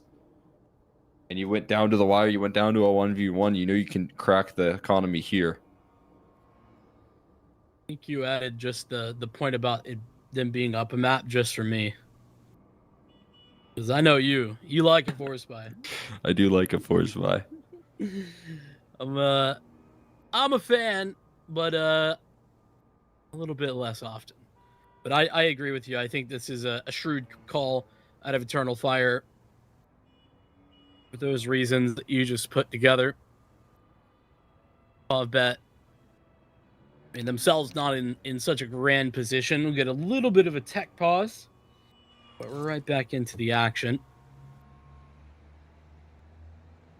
The worrying part about this is not that they have 4 MP9s. That's actually the impressive part. It's that, you know, it's cost them a lot of utility. They get smokes for everybody, and that's it. Calyx keeping extra money as well, presumably just in case things go wrong, maybe to get an op into Amor's hands. That's the only thing I can think of.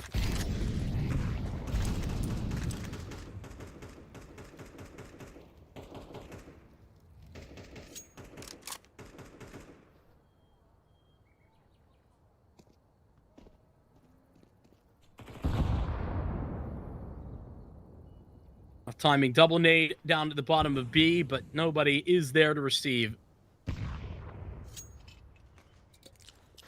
A lot of back and forth of utility of banana that is not entirely meaningless, but doesn't do much.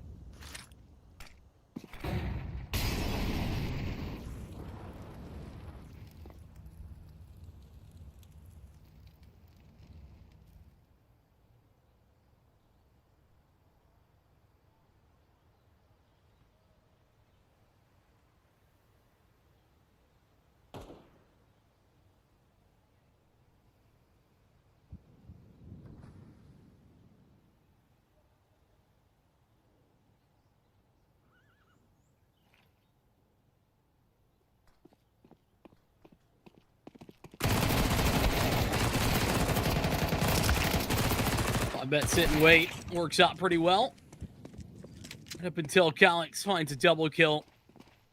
Now they funnel into him more. The one rifle that's perfectly placed, but it's a brilliant trade.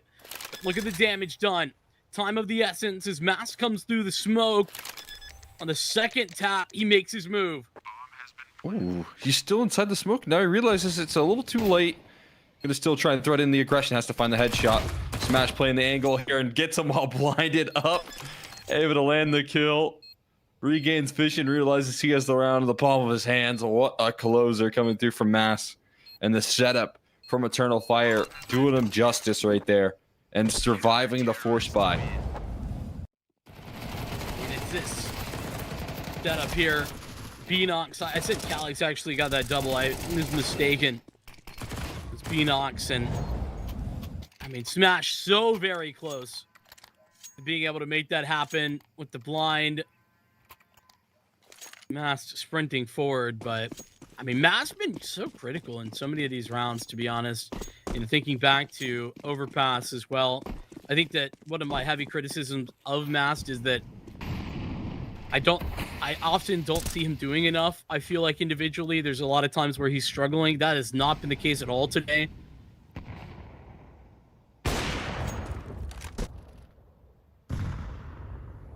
More nails it.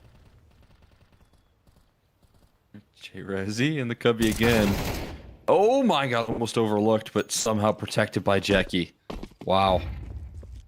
That is excellent coverage, and they speed things up, trying to work it in towards the CT spawn. Mass, back turned. Realizes he's vulnerable. The crossfire now set up.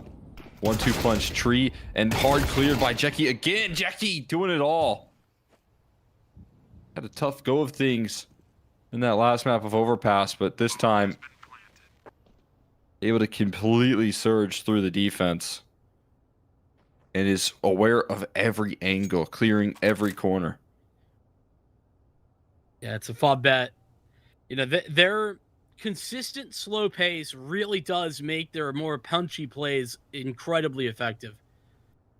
You know, Eternal Fire, I think they have more time to set that up. Mask even repositioning later on because they're moving so quickly. It's so decisive. And Jackie, as you highlight, man, he just everything that they needed from this round, Jackie was there to provide it. Terrorists win. All after Imor gets the opening duel against the other op. FAVBET on double digits.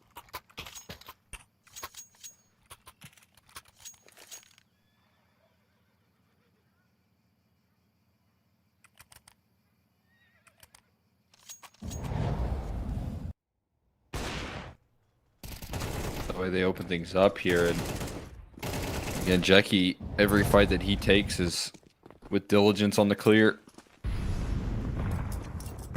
Moore was hoping that opening duel would be enough, but turns out needed a lot more. Just the one. As you said, the punchy play from FAVBET, not something you really anticipate here on this map of Inferno. You can see the way that they're playing out these rounds here. They're holding on to utility. They're not really fighting for banana control early.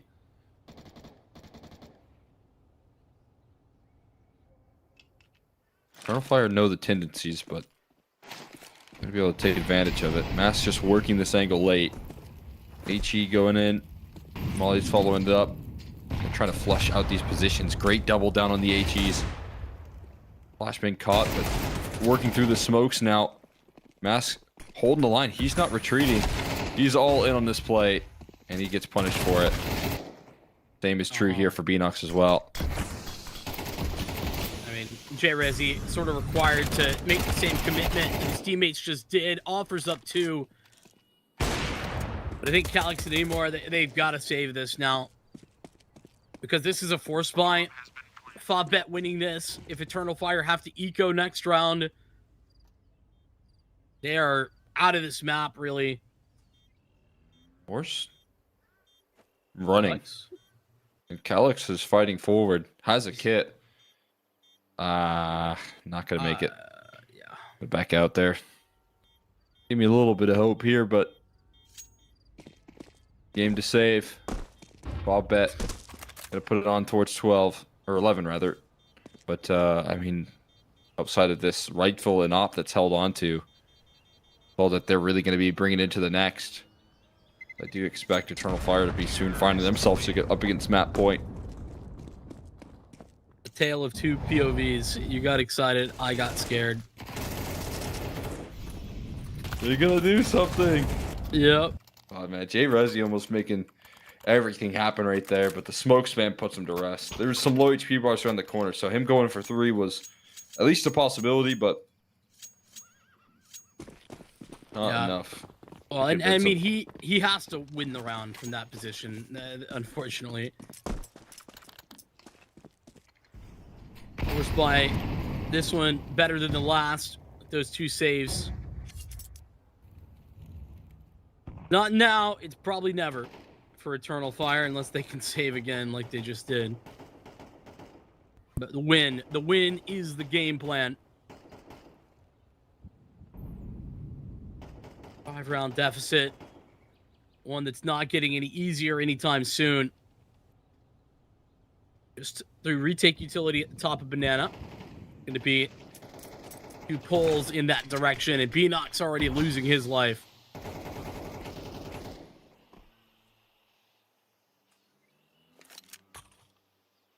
Mass. What do you got here? Making sure the coast is clear before he goes and picks up the gun. Well, spots out a very tall player on Banana as well. Someone boosting up there, trying to gain access for even more. And this molly not going to be respected. They're past it, way past it. In fact, here, B-site claim. You want to get out of here if you can, or you want to try and press the issue. That works as well. Run and gun for Mass. Headshot connected, even more damage done through the smoke. Bomb finally going to get planted, but somehow they flip the switch and turn the advantage in their favor. 2 coming up from Banana. That's, I think, been heard by Bondic. Never mind, he gets a flash. It's beautiful, but he doesn't deliver on the spray. That part is ugly. Smash steps forward into the smoke, and it is covered by Mass. Marks, it's a 1v4. 38 HP. The first is his. He grabs another. He sticks around, and he cannot spray him down. So much damage, but no victory. Stolen back as Eternal Fire come alive there, defending B. J Resi. B and Mass doing it the impossible.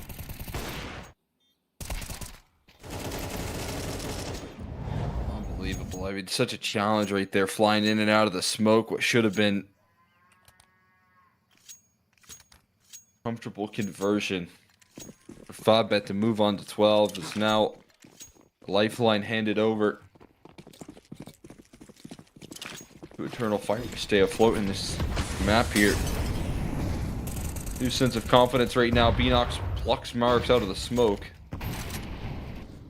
They're trying to pick up that intensity again, showing what they did in the earlier stages. Faster apps control being taken, and a nice connection from Amor with the AWP. I have to rescope on the line, though, and he does just that. And had too many of these ops. When he has, he's delivered them. Tight shot. He's stuck around. It's no scope type of angle. He's got Calyx for support. That's not an air burst, but Bondic will trade him. Surely not too big a deal, though. And yeah, Beanox has arrived. Biltovsky, he's got 55 seconds to figure out how he wants to approach this or how he wants to save his AK. I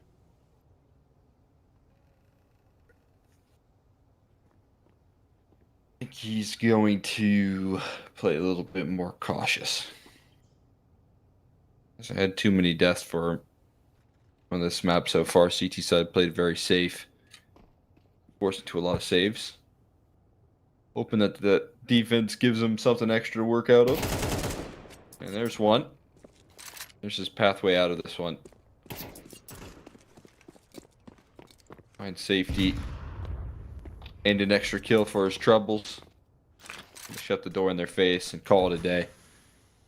CT side that isn't too interested in hunting. They want to build up their own economy first things first. Gonna let them have it. The primary concern for Eternal Fire right now, other than obviously winning every round they can, is to ensure that if they do lose a round, they will still be able to buy. They will continue forward. A round out of Beanox. A really important singular kill from Imor. FAVBET, who take attack timeout for the first time on Inferno.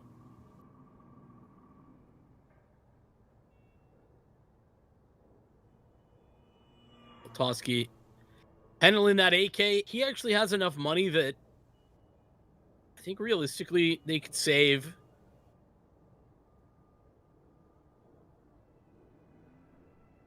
But I think that with the loss when it's where it's at, it might be. Let's think they got 2,400 loss. They should definitely be saving.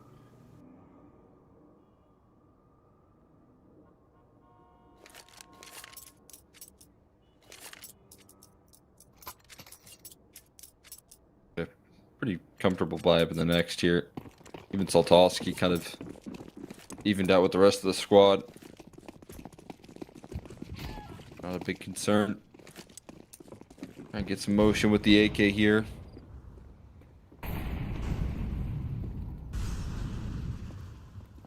Set on their ways before they get the guns fully back into the picture. Can't afford to lose too many bodies if you're Eternal Fire. What is this boost? Alex and somebody In apartments? not in a. I think it's on the Right on balcony? Yeah. The totem pole setup, extra structure. This could be interesting. There's the fight being put together here early on towards apartments, and it ends up being a 2 for none. So the AK gets hit to the floor. Bondak able to recover it, and they'll take their advantages and kind of fall back, realizing all the emphasis is over towards this A side. The B side of the map of Eternal Fire does start to press the issue and take Banana. Mass and Beanox over there. Had it since the early round. One flash. Now some more. His nade falls away without doing much damage. Now they route back to CCT. Throwing a little curveball here at Eternal Fire, but it shouldn't be too big of a problem. Any of the smoke going out like that. Beanox blinded up by his own teammate there, but Vision returns. He sweeps him aside. J-Resi and Beanox. Full house, those two take it all the way to 9. Only 2 rounds the deficit. That was the stack up that I was talking about. 2 rounds of deficit, though. Eternal Fire. One critical round that they were able to steal. Resi and Masked in defensive B in a 2-on-4, really. Eternal Fire back in business.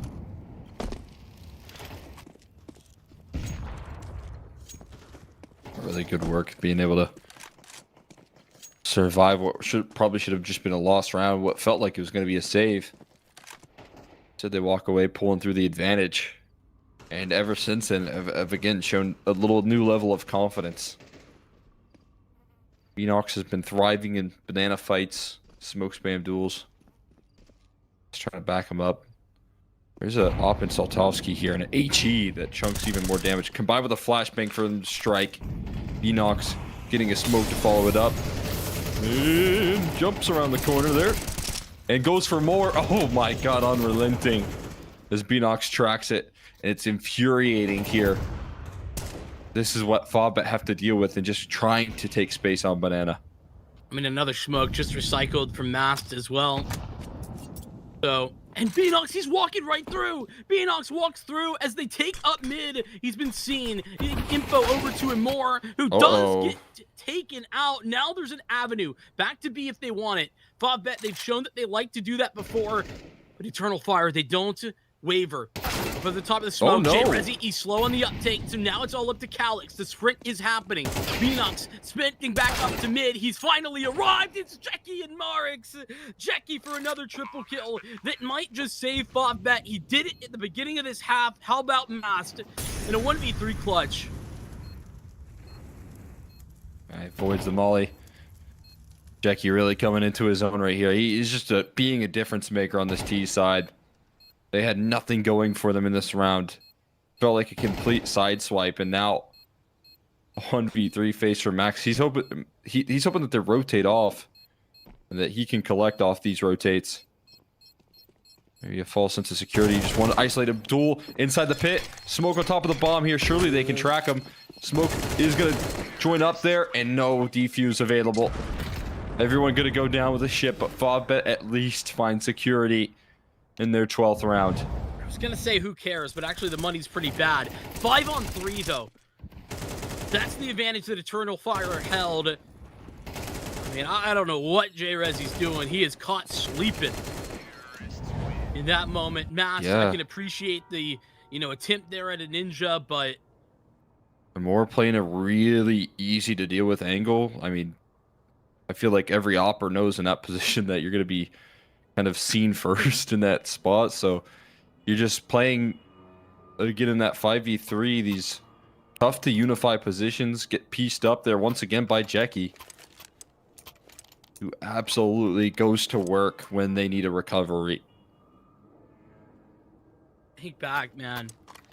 It's almost like a repeat of that other round. It was 4 on 5, not 5 or not 3 on 5, but Jackie dominated getting them onto B, routing through CT.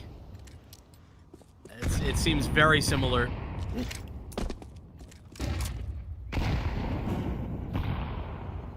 Can't let that 12th round be the ghoul that scares you off of this for Eternal Fire. A decisive move for FAVBET early into this. They don't take banana at all. They don't even fight for it. Normally they're looking to do that late, but 3, walk it up. No comms, no information here into the A hit. It's Calix though in defense. The first is there for Jay Rezi as well, doubling down. The bomb dropped, and 2 try to make the move through porch side late, but it's too late. At least that's what I would say if it's not for Marix, who might be pulling this back. Not like this for Saltovsky's 1v3. This starts right now. Mask so blinded, he can't see. New gun required, but 45 HP. Oh my god, a missed op shot there from Amor. You've got to be kidding me. It can't look this easy. A 2v5 made to look effortless. Here's the footsteps of Amor chasing a ghost, and Saltovsky gonna take the open bomb site. Amor gonna be following in the footsteps again, and he doesn't realize where his opponent's gone off to here. Saltovsky still careful about the approach. Gonna have to deal with the banana flank here at this point, but all the time in the world to assemble the post plant, and Amor doesn't know what the bomb site is yet. Finally gonna choose the right side of the map here. Has a molly to try and flush him out, but no secret about it. Realizes this round's out of control, and running in without a care in the world with so many angles to clear, and so loud about his approach here. Molly not gonna do damage, not gonna reveal the position here. Flashbang hopeful. Back's turned, has to clear every angle, and Saltovsky gets away with it. A 2v5 to close it out. Mistake after mistake gets pulled apart and unraveled by Jackie, and this time Marix and Saltovsky that close it out. Look at the dominance in the defense here. How did it go so wrong? This is what they're going to be scratching their heads for here. Eternal Fire missed out on a big opportunity. I mean, this should have been their 2-0, straight up. From a position where they lose a 4 on 3, they lose a 5 on 3, they lose a 5 on 2. Are we for real? Is this Counter-Strike? I mean, seriously, what is happening in the camp of Eternal Fire there? I mean, that one is the most absurd of them all. And listen, Amor, what are we doing? Sprinting around porch side in a 1v1 like that? You knew where he was. I mean, reposition, sure, but to be so loud about it and then the retake on being the same way, I don't know. I think that is unforgivable, honestly. That's one that is just straight up like he lost that for himself. Yeah, I think, there was probably just a lot of frustration going down to that, and the fact that that comes down to a 1v1, that's never a position that you want to be left in. But yeah, I'm with you, right? There's just, it felt like a concession at that point, right? Like, oh gosh, I'm in a 1v1. Let's just get this one over with, instead of, actually trying to take that disciplined approach and come out with the closer. So definitely a stunned Eternal Fire there, and a map that they could have had control in. They lost it completely and gave it over to the FAVBET in multiple different scenarios. So they're going to have to take a little bit of a breather, take some time to try and chill off here as they look to close things off in the decider of Dust 2. I do think this is an opportunity for them to respond a little bit better, but that 7 loss streak on Inferno going to turn to 8, and now they're facing what is a map away from elimination. We'll see if they can turn the tides here after this short break.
Well, alrighty, we have ourselves a third map. FAVBET and Eternal Fire.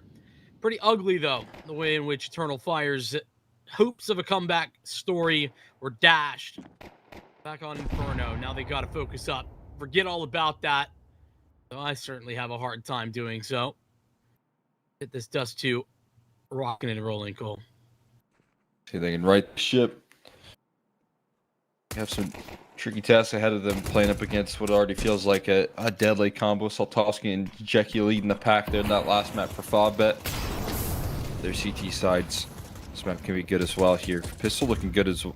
They find the entry in towards the B side. J-Rezi able to bring that one on in. And the rest of the squad outside looking in mass. Inside the smoke with the rest of them. I think they realize they've been blocked in mass.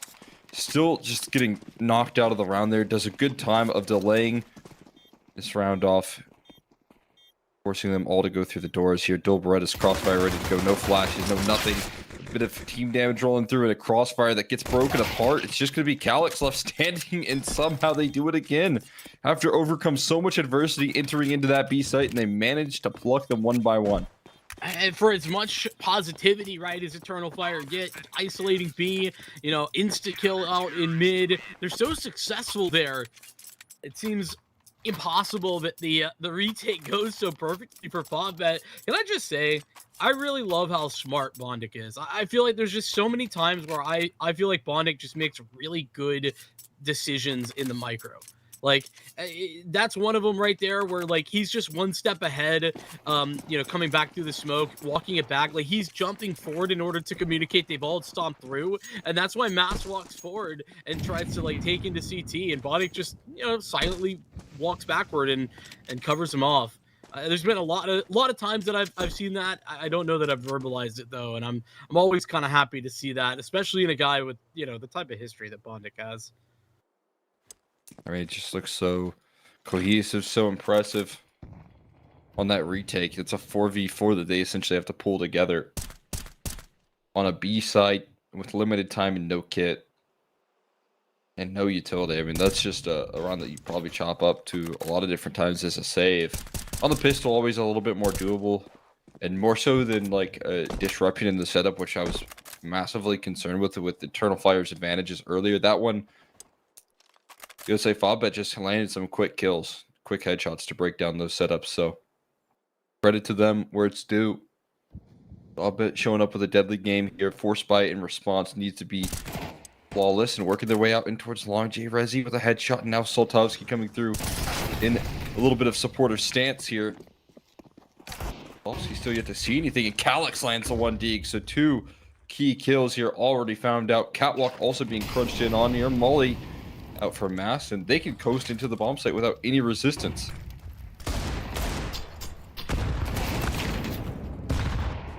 No dice for Mass. Bomb not yet planted, but soon. Look at the HP bars. It's very low. Smoke in the face of the CTs. He's burning one. Calyx in the attempt to get that bomb down. I think that goes away. Anymore, he's got the rifle and he's got the HP. He's the only one with it, so he's got a lot to do. He's removed. No head armor. And so J-Rezi, this scout, there's not enough. One tap onto Bondic either. And Smash, who's gonna start defusing that bomb. And J-Rezi doesn't even swing into it. 15 HP. Couldn't weather the storm of any type of bullets heading his way. Eternal Fire, they're getting a bomb plant, a lot more damage than maybe you could have expected, but I mean, that was a force buy. That in mind. Another bomb down, another force buy inbound. Eternal Fire are not going to let up. Another way that these last couple of rounds are kind of falling apart feels pretty similar to Inferno, but at least from an outsider's perspective, it looks different. Man advantages maybe not capitalized, sure, but I don't think they have as much to be frustrated about when they were losing those 5v3s and 4v5 advantages like they did in Inferno. It still feels like they can regain control. And, you know, speaking of which, more opening success here for Eternal Fire towards long. Beanox to crack things open. I really gotta look to Marks to step up a little bit. I think for FAVBET here, I know they won Inferno, but Like for me, Mark's really struggled, especially on the CT side. That's twice now that he's been exposed at long early. Can't have it consistently here. Great flashes. Oh no, but chasing those kills as the smoke finally does land is a big problem. So much damage sustained here, even more deadly nature here. More trying to walk his way within the confines of this smoke, staying nice up close and personal. Now has to wait for his teammate and Mass to get involved. But his teammate taken down. On play potentially accessible here, 4 or more, but that's all you can hope to grasp in this 1v3. We get to do that right now, hoping for more damage to be done beforehand. Fake onto the plant. And a long flank. Could wrap this thing up. Jiggle spotted. And an isolated duel there, but Bonnet gonna win it outright. FAVBET don't allow for any further damage to be taking place there. Again, man advantage 4v5, and it feels like some hasty decision making there being done by Eternal Fire. Peeking before the cross smoke lands with the flashbang, and then trying to chase kills in towards elevator, and then just getting caught is really frustrating stuff. Yeah, it's silly mistakes like that. And, you know, on the flip side, I know we've been talking about the stability of FAVBET and their strong decision-making, especially late into rounds, and particularly on the CT side. We've been discussing it a lot, but, like, that's another really good example of it in the previous round where, you know, the whole idea for me more in that moment is he's hoping to piece up some duels before he gets the bomb down. Well, FAVBET are like, yeah, I don't care. We're just going to get into better positions so that we can swing off of one another, not allow you to get free fights without being forced to take more uncomfortable positioning. So it's FAVBET delivering on the promise that, you know, we've been talking about. They do promise. It's good decision making late into rounds like that. Pretty stark contrast, isn't it, from where Eternal Fire have been showing, especially the back end of Inferno.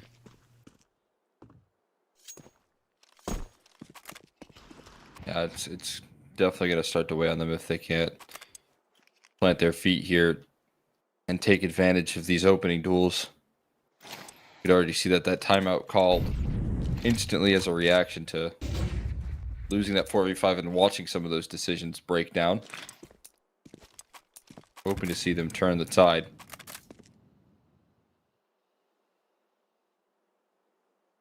Eternal Fire without the bomb plant. Finally actually onto a save-ish. They now have the loss bonus for this pistol and armor to, you know, be more affordable. Eagles for everyone. Mark's about to be tested once again. Be a great time to build a little bit of confidence.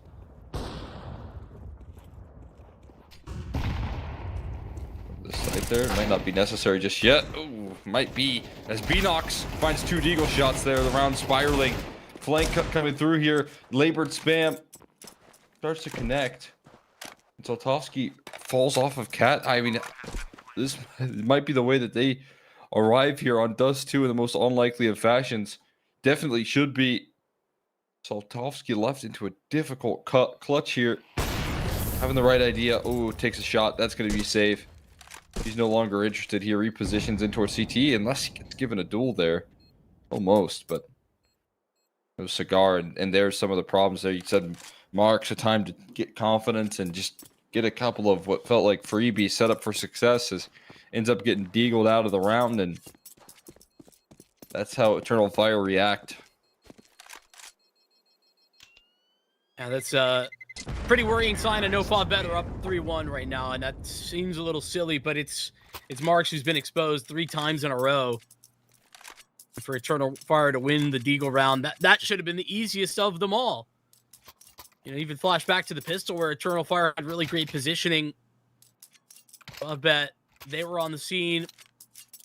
They've not been able to build up economy either, so their money is pretty much in the bin.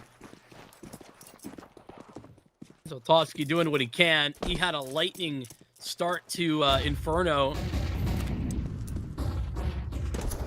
Marks will just get away as the bullets come hunting him from the AKs out at long. He'll toss the half long smoke in order to try and maintain some semblance of control here. Spotting maybe on one as the jump into pit comes through.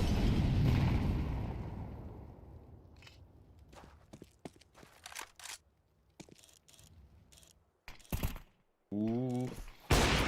Fully patient on that, but gets a second shot, fortunately for him, and repositions effectively. Hooks himself in, puts Gandalf here. That's looking to make matters worse here, and Mark's committed. Able to get his one through the smoke here. Provide a little impact for his team as they look to reposition. One going in towards long. Cat completely conceded right now. You're going to need a lot out of Jackie, who's potentially going to be late to activate here. Good setup for them as well up against him. Jackie needs everything now. 1v2, nails the first. Mast gets down onto the site, head tucked. No kit for Jackie. And his time is already expired. Waits for Mast to make the move. Jackie hits the shot, but he's failed in the final attempt of the win here. Lack of a kit really paying off. I don't quite know why FAVBET give up so much cat space. You know, trying to stick together, but a trio up through CT is always a pretty scary equation for me. Whereas they had cat control, they were mollied off, but they had two players on cat that both repositioned to CT. Given that situation, I feel like Jackie needs to be a little bit more active, I guess, but I mean, he had a really tough task anyway. Yeah, big question marks there. I think FAVBET playing a little too cautious. And this time a little too aggressive. Beanox continuing to punish. Doing phenomenal work for himself. Was the reason they were able to comfortably work through that last one. The field day versus the triple up. And now they catch the boost early. Beanox goes for another. The reactions here coming through from FAVBET, getting pieced up one by one, and Beanox better end of it time and time again. Take a 5v3, plenty of time to work throughout this round. They'll be able to be decisive about where they want to head.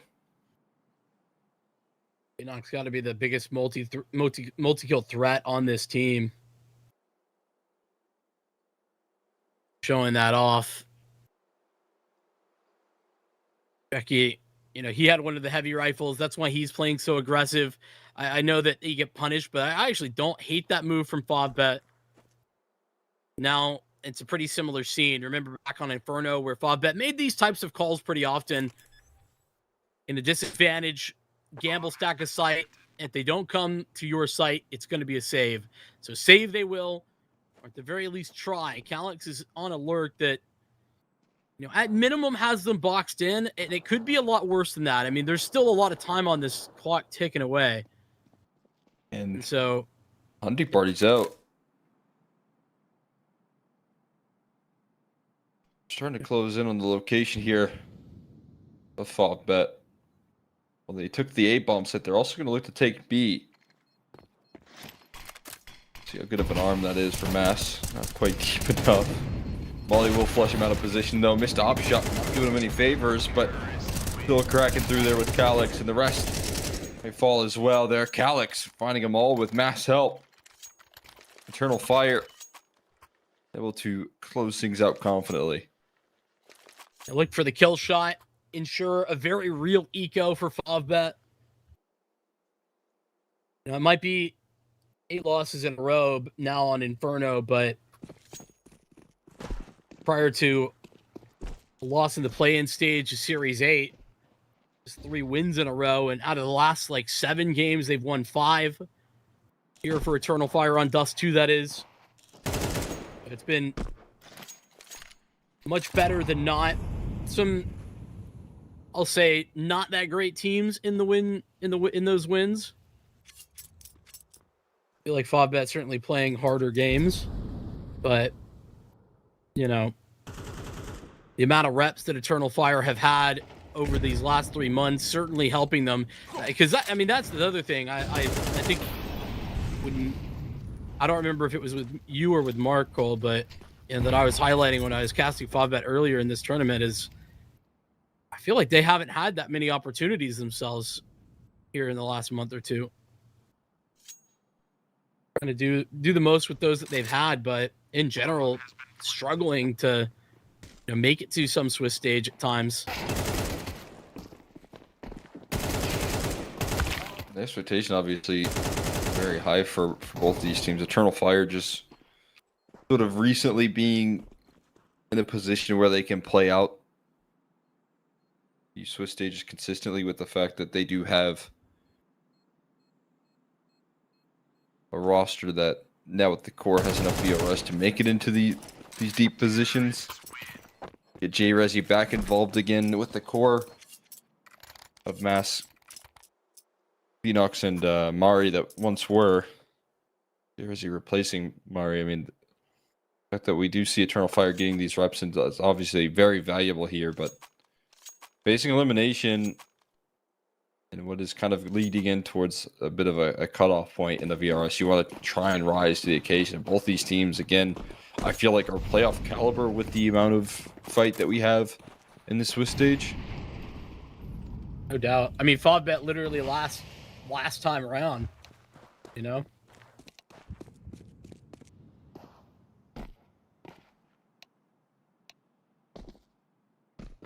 Maybe you can correct me, as I think this one, no live for obvious reasons. But I think this year has been a pretty big adjustment, probably for Mask. Still moving to that Sangal roster. I don't think he'd ever been calling in a non-Polish team.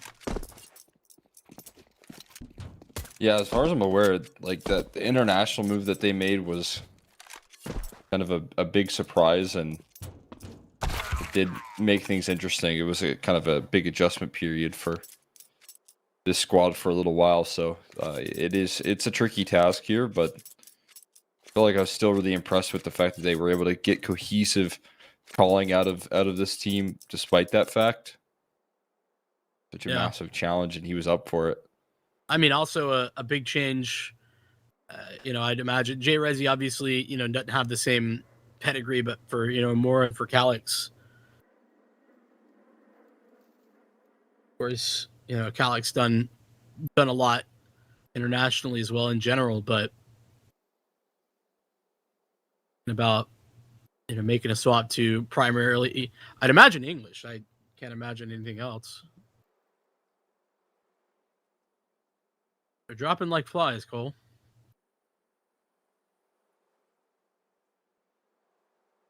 I'll stick around. Stay a while. Take your feet up. We had both squads kind of having some disconnection. Fortunately. What's your take? I haven't gotten to talk to you recently. There's been a lot of doomerism, I feel like, in our scene lately about the state of CS. Where are you at? So here's the thing. I don't really know a lot about cheating. I see some things I'm concerned with. Hear a lot of concerning things. I'm not seeing a lot of hard evidence about it. And I know that's easy to say from my perspective. And Tier 2 teams, as you said, are very doomer about it. I just hope that we don't go too far down the deep end of that. And everyone get our tinfoil hats on and everyone say every game that we lose is cheats, because I also think there's a lot of good players that are rising up out of nowhere. I think CS2 kind of offered up a bit of a skill gap, not skill gap equalizer, but I've just been seeing a lot more players, younger individuals, be trusted out of like the NA advanced regions that I know are like good pieces that have been proven. This is just for North America, but like I think it's true all over the world there. I mean, so I got good news. We got to be careful. We got to be careful with how hasty we make our judgments. I'm not one of the tinfoil hats. I usually give the benefit of the doubt, so I'll be right there with you. Yeah. Just trying. Hopefully there's some solutions. I think we're making big strides in what we do in terms of like the way that webcams are placed. Just to give you guys a little bit of info, like all of these players have to have cameras that face their monitor and face the back of their head, I believe. It's part of the rules. I believe that's right. So that no matter what the case is, I think we're making strides in the right direction, and that's a very positive sign. Yeah, one foot in front of the other. You know, things don't happen immediately. It's usually iterative. Colonel Fire gonna try to iterate on some of those victories that they just put together. Broke open this with the Deagle round. It's been only up since then. Colonel Fire gonna run into an op. Soltovsky just setting it up, and that's dangerous, jiggling that instead of flashing it, but fortunately not punished. Ooh, not towards middle. Big liability there for Smash, almost falling. Surprised right there, but able to get around the corner in time, find safety. Got an interesting setup here towards long. Marks up close, getting in towards long doors. Obviously a big shadow advantage. Oh, it's the easiest kill of Beanox's life. Take that one every day of the week. Back turned. They try and get active on the map there with about a minute mark left. That gets punished. Think about now how that leaves Soltovsky. Knows he's vulnerable towards long. He just has to say, hey, you know, maybe he won't continue to push. And vulnerable, sure, is going to be mid to B. Nades on target for Bondic. Oh. It's more than that. He gets spammed through the smoke. Pretty devastating. Needs to break open said smoke. And as Emor is throwing utility to allow that execute onto B, he gets taken out. 3 on 2, though. Eternal Fire maintained an advantage that they had already broken open there with Beanox. And probably call it now at this point. FAVBET have 2 big-time kills coming through out of Bondic right there. But what you need to have happen afterwards is a little bit more connection out of your B-side defense. And one less gun to be saved here. And I don't know if Bondic's making it out of this one alive. You're going to have to fight to hold on to his AWP. Close range. Still deals with the pressure of Beanox. Couple flashes sent his way. Permanently blinded up. Never making it out there. Mouse going to deliver the finishing blow. And they're not going to pick up his op. Interestingly enough. Either way. That's what I was mentioning. I want to see FAVBET with how Bondic was able to sequence in that multi-kill. He takes down 2. That's huge. That shouldn't mean the B side is a lot easier to hold. The issue is they tuck in towards the site and kind of play a little bit too passive. Whereas a lot of updated Counter-Strike that you'll see at the top levels is your B players will almost give up the B bomb site and fight for middle off the back of that. And we didn't see that second step out of FAVBET. You can't turtle. You know, there's like multiple right decisions. You can fight multiple areas, but you can't just sit and wait. Mm-hmm. That's kind of the idea you're putting forth. And you're absolutely right. FAVBET get active this time over towards B, 3 into upper tons. And I'm not trying to hit a guy when he's down, but you know that's another round where, you know, it's just struggles out of marks to begin with. A little bit of an oversight, really isolated. It gives Beanox that opening pick. So, tag additional struggles. Finally, with long control in their hands, Eternal Fire. This is not a guarantee. It's 2 coming up on the flank. Included in that, I think, is one of the rifles. Yeah, it's Bondic. Oh, but he's made a step. Alex guaranteed for 1 because of that. But it is Bondic's M4 that stays living. Eagle also sequencing in a bit of damage there. Beanox a key piece here of this T side sidelined. Volley lands deep as well. They're going to be able to stay structured in this defense. Bomb going to be planted for long though. Oh, but might be exposed out in the open. Resi with some quick aim. Some fancy footwork there. Locks it down, but Max not so fortunate. Going to fall. And it has to be precise here. Resi toppled over as well. FAVBET all able to overwhelm at once. Eternal Fire camp there before they are ever able to plant their feet in the post. I mean, that is straight up the danger of this 4-1 against an, eco or similar type of round. And realistically, it's a danger every round, but it's so much more likely to see a push like that into upper tons at some point on a half buy or a pistol round. And I think that I won't say the call from the start was doomed, but it's something that Eternal Fire needed to be more aware of. They went then walk into the stack, understanding that reality, but still not able to do anything about it because of Calyx going down top mid. FAVBET stealing a round back. Taking names, putting up numbers. Really look towards hanging on to a long. Mark's going to be left alone now as the adjustment made for FAVBET. Thinking more about middle. It's fast that Eternal Fire put the pressure on. Nice distraction offered up by Smash, but How many smokes? elevated angle. Gonna try and work things through. Smash trying to find his timing to strike here. And again, just left a little bit out in the open. Smash finally trying to find his stride on through. Requires the HE and the 2v2. Commit onto this bomb plant here. Eternal Fire do it again. They just sustain the trades. Middle to B and in towards this B site here. Got a big advantage. Plus all this retake utility. I mean, it's almost so much that it might be a little overwhelming. Just send the flash in. That's what they're doing. Don't overcomplicate matters. Calyx blinded. Takes the first shot. Molly now at his feet from Big Box. Emor. He's got to deliver. A 1v2. Time ticking. And Saltovsky hits the first attempt at it. It's plenty for FAVBET as they will find a fifth equalizing score. Counter-terrorists win.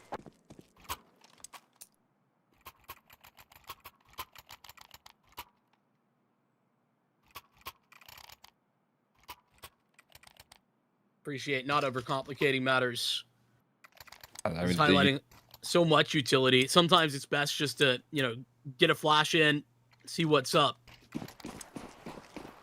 just a flashbang baits out the position, and then Molly to follow it up, gets him out of it. 2v1, then you just trade things out.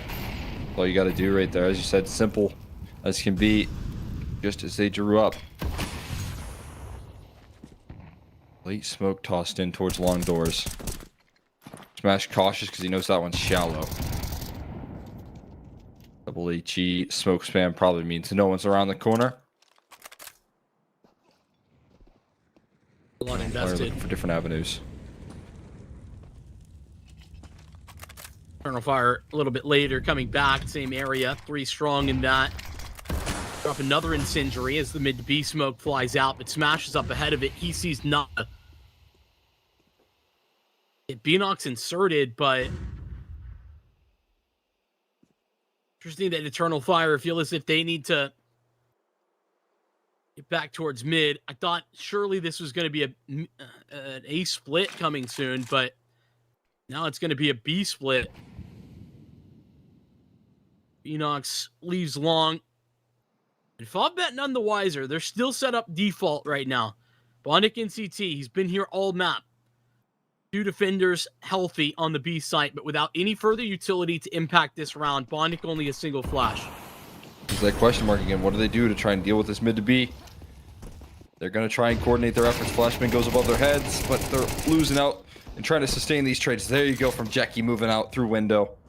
Will concede the B bomb site, but takes the man advantage and takes more with them. Alex now left with bomb on the floor. They've got control and the op to finish off the job. That's much more like it from FAVBET on that B site defense right there. Yeah, it's tag team. Make sure you're working together. Bondic swings as Jackie's coming through window. Same true for Smash's fight up in door. And it's a huge surprise as Jackie knocks down 3. First 2 through window. And then as Eternal Fire trying to sprint back in to clear him out, he defends for another.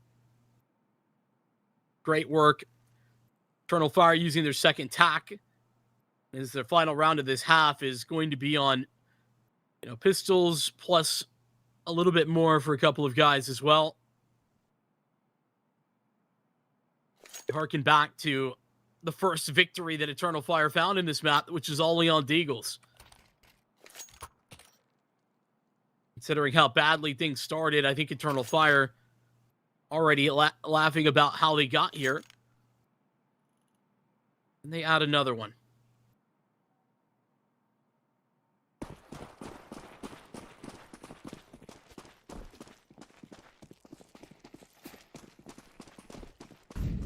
More timeout, and it does feel like they've been able to settle down in these timeouts quite a bit. Come up with good game plans off the back of it. When we last saw those mid to Bs start to really work out well for them. Maybe they will send it up catwalk. We haven't seen too much of that. A lot of focus on mid to B. But towards the end of the half here, finally ready to sequence it up cat. There's about 20 flashes left in T-spawn, and backs turn. Saltovsky way too late. Ends up getting caught sidelined here. Marks is able to find some success. Needed to make something work there, and slows them down as there's those retake flashes all dropped in spawn. Trying to recover this run. Just gonna throw them at that window the whole time. I mean, double HEs. Wow. I mean, that's don't do as much damage. Massive damage though overall from those HEs. Marks having a huge impact around. Talked about some struggles that he's had, continuing to chain those flashes to allow for FAVBET to scale back onto the site. Now it's a Deagle left, and Nas falls as well. Great work out of Marks. Deserves all the praise when he delivers the goods, and this round he does. With a triple kill, it's him making sure to fall back. It's good decisions this time. Not overstepping, but ensuring that he gets a bunch of damage done. It's this kill, disengage, come back when his team is ready with Bondic throwing those flashes. Yeah, really good utility there, as you said. When Marks is finally able to deliver, get a big opportunity, he's going to take full advantage. Missed out, knows he probably missed out on some chances to make this half even more one-sided for FAVBET, but 7-5 is something they'll take on the side of Eternal Fire as well. Able to coast through east side, throw some effective game plans into the mix, win some tricky rounds. Have Beanox, most importantly, I think, playing a very confident first half there. 16-10 for him. Yeah. And now I think if you're looking at this second half and you're looking at the win condition here for the squad, it's got to be more on defense.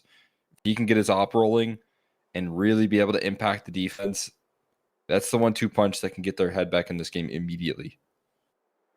You know, I think what's really interesting about this series, actually, and like between these two teams that you just don't almost ever see, is that, I mean, all three maps here, both squads are really good comparatively on the T side to the CT side. And, you know, that's just not something you see on Inferno all the time. That certainly can happen. But, you know, that being the case here in Dust 2, in the case over on Overpass, particularly a big surprise, it makes for this being a really cool back and forth. And I think that's where FAVBET should be pretty happy with themselves, getting 7 rounds on the CT side. Because now, I mean, they go to a T side that they're very comfy on. Be able to try and pull through and work to manipulate the defense. What they're hoping to bring to the table on the FAVBET camp.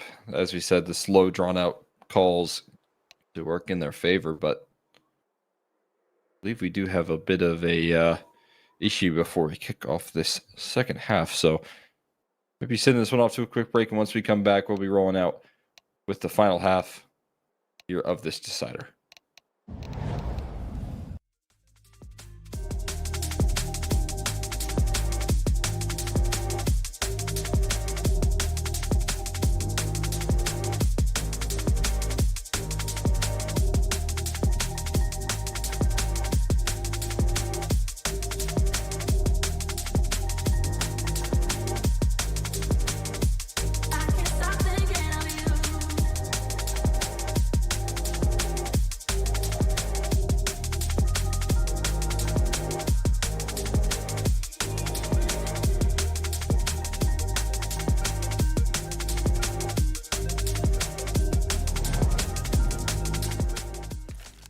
We gotcha.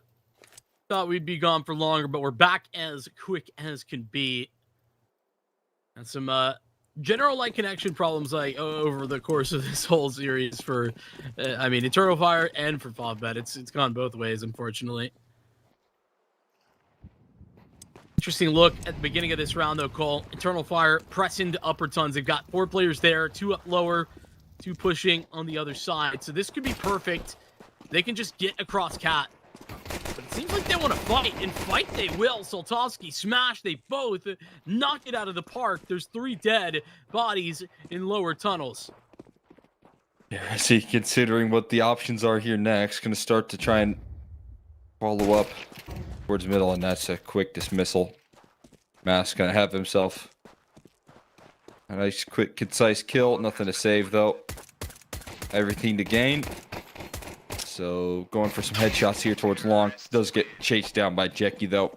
Not allowed to escape, and FAVBET, what is a crucial pistol, and do so without question now. Question needs to be asked here from Eternal Fires if they go for the force buy or not. Scouts on this map with how effective forces can be, probably going to say yes, and that it's seemingly the answer here at the moment.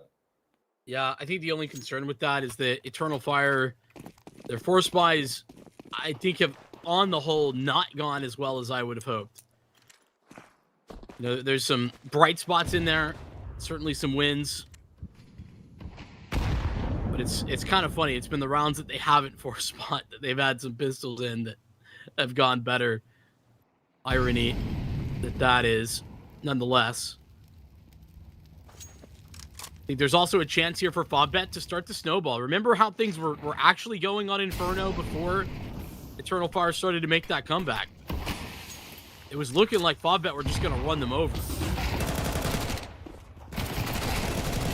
Good utility tossed in here. It has to be. They go down so incredibly low. And even though the force buy, it's offered up some scares. No kills yet to be converted just yet out of the CT side. You're going to need to see more, find some impact here, some damage done with this MP9, especially if he wants to get that conversation of an op-out soon. And Calyx, he'll certainly add to the conversation. One big 1D again, and more jumping up with the MP9, gets finished off. Trying to sequence even more damage, did 200 in the round here. Everyone down low.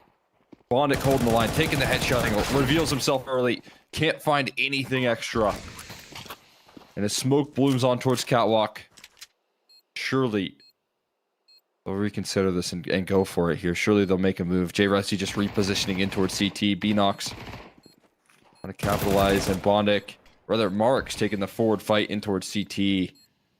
They just lost J. Resi here. Now the HP doesn't really matter all that much. It's going to be a save call from Beanox. FAVBET are able to survive and sustain the fight here. It's not an easy round. This is very scary for them with all of the damage done. 5.7s and the pistols tagging down to 1 HP for Bondic and 5 HP for Jackie. Mark survives on 9. It's J. Resi stomping in through CT, though, that I think is the kill shot where Eternal Fire maybe could have made their way back into that. Would have been tough. But so loud about it, Merrick's is able to make the right decision.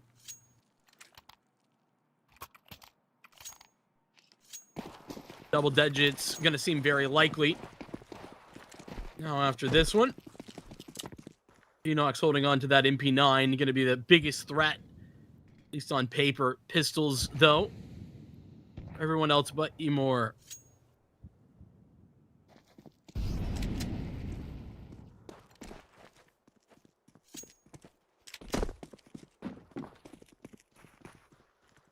We're trying to save up for that op here on the defense. And you could have a deadly 1-2 punch here. He's able to be the sleeping giant that he can bring. Nice backs turn there. Jackie just active enough, and his T-side impact continues to roll out for FAVBET. He continues to find multiple kill entries. Time and time again. Doesn't really matter what he's playing up against. Can always find a way to impact the server. So more looking to do just the same. Actually wins a duel versus Mark somehow. 300 for him, and Alex looking for any exit damage as well. FAVBET gonna land on double digits nonetheless. Yeah, those callbacks I was making to Inferno feeling more and more reasonable now. It was 11-6, remember? That's where the comeback started for Eternal Fire. Able to break through multiple times for FAVBET. Able to bring things back. As we highlighted in that post game, I mean, a lot falling onto Eternal Fire's shoulders on some of those failures. FAVBET looking as good or even better in the start of that Inferno. Now they've got a gun around the best. More knowing he can't stick around there for forever. Nice positioning. I already like the resources he's getting. Trying to find openings. FAVBET not providing just yet. If that ever comes through. Catwalk will be the point of contact, at least in the early stages from FAVBET, but we know they like to take their time. While they're presenting a little bit of positioning, we need to rush things through. With the mid control that they also possess here, no long lurk currently in play. Give themselves a plethora of options. Flashbang in towards middle. Opening pick for Beanox. Already setting him up now as the execution needs to speed up towards the catwalk. Flashes continue to rain onto the position here of Amor, trying to slide on in, and absolutely nothing gained. Flashed up enough to scale forward here, and the side axe is going to be claimed here by the T side. More than access, but Jay Rezi has the defense. He burns alive, but he takes two with him. Soltowski, so much smoke, covering it off. Now masked into the clutch. Bondic only gives him a fight at the very last moment. Delivers on the double swing. Does Bondic and Soltowski. FAVBET break Eternal Fire's gun round down bit by bit. Wow. Look at how Moore went down in that round. That is so devastating right there. You finally get your defensive op out here, something you've probably been looking forward to the whole half, and it's just smoke spam that sidelines you out of the gates. Don't even get to play. You get to pop a shot off there on a target. Now, already long controlled grasp here. Mask not going to be able to escape either. Speeding things up. Showing no signs of hesitation here. Bondic is going to get sidelined. Trade is available, and it's Jackie to do so. Continuing to find impact here, but Beanox and Jay Rezi not ready to give up the grasp just yet. The trades continue back and forth here. Marks and Soltowski trying to close things out. There's a gap in the smoke here. Jay Rezi keen on playing off the back of it. Alex looking towards catwalk as well. Jay Rezi now worried about two angles, but he turns just in time. Soltowski will trade, and now Calix has to pull up for another clutch attempt. Last time it was on mask. A 1v2. This one's a 1-on-1. Soltowski, oh, he gets it. Wow. A little bit of vision. Escape made as well. Soltowski now has the advantage. Calix gets a rifle, and he's over the top. Soltowski nails it. He's been perfect almost all series, man, and he doesn't stop there. I mean, just the addition here that they make here in FAVBET, right? That's the addition that they add right there. That shot to close it out in the clutch. So much confidence in the way he takes these angles. And that's how they give themselves 7 chances now to close out this one. Soltowski looking to put the finishing touches on this one, and he picks towards middle. I thought it was so. Jackie flying out towards long, already in pit. Wait a second. Wait just 1 second here. Flash is landing well.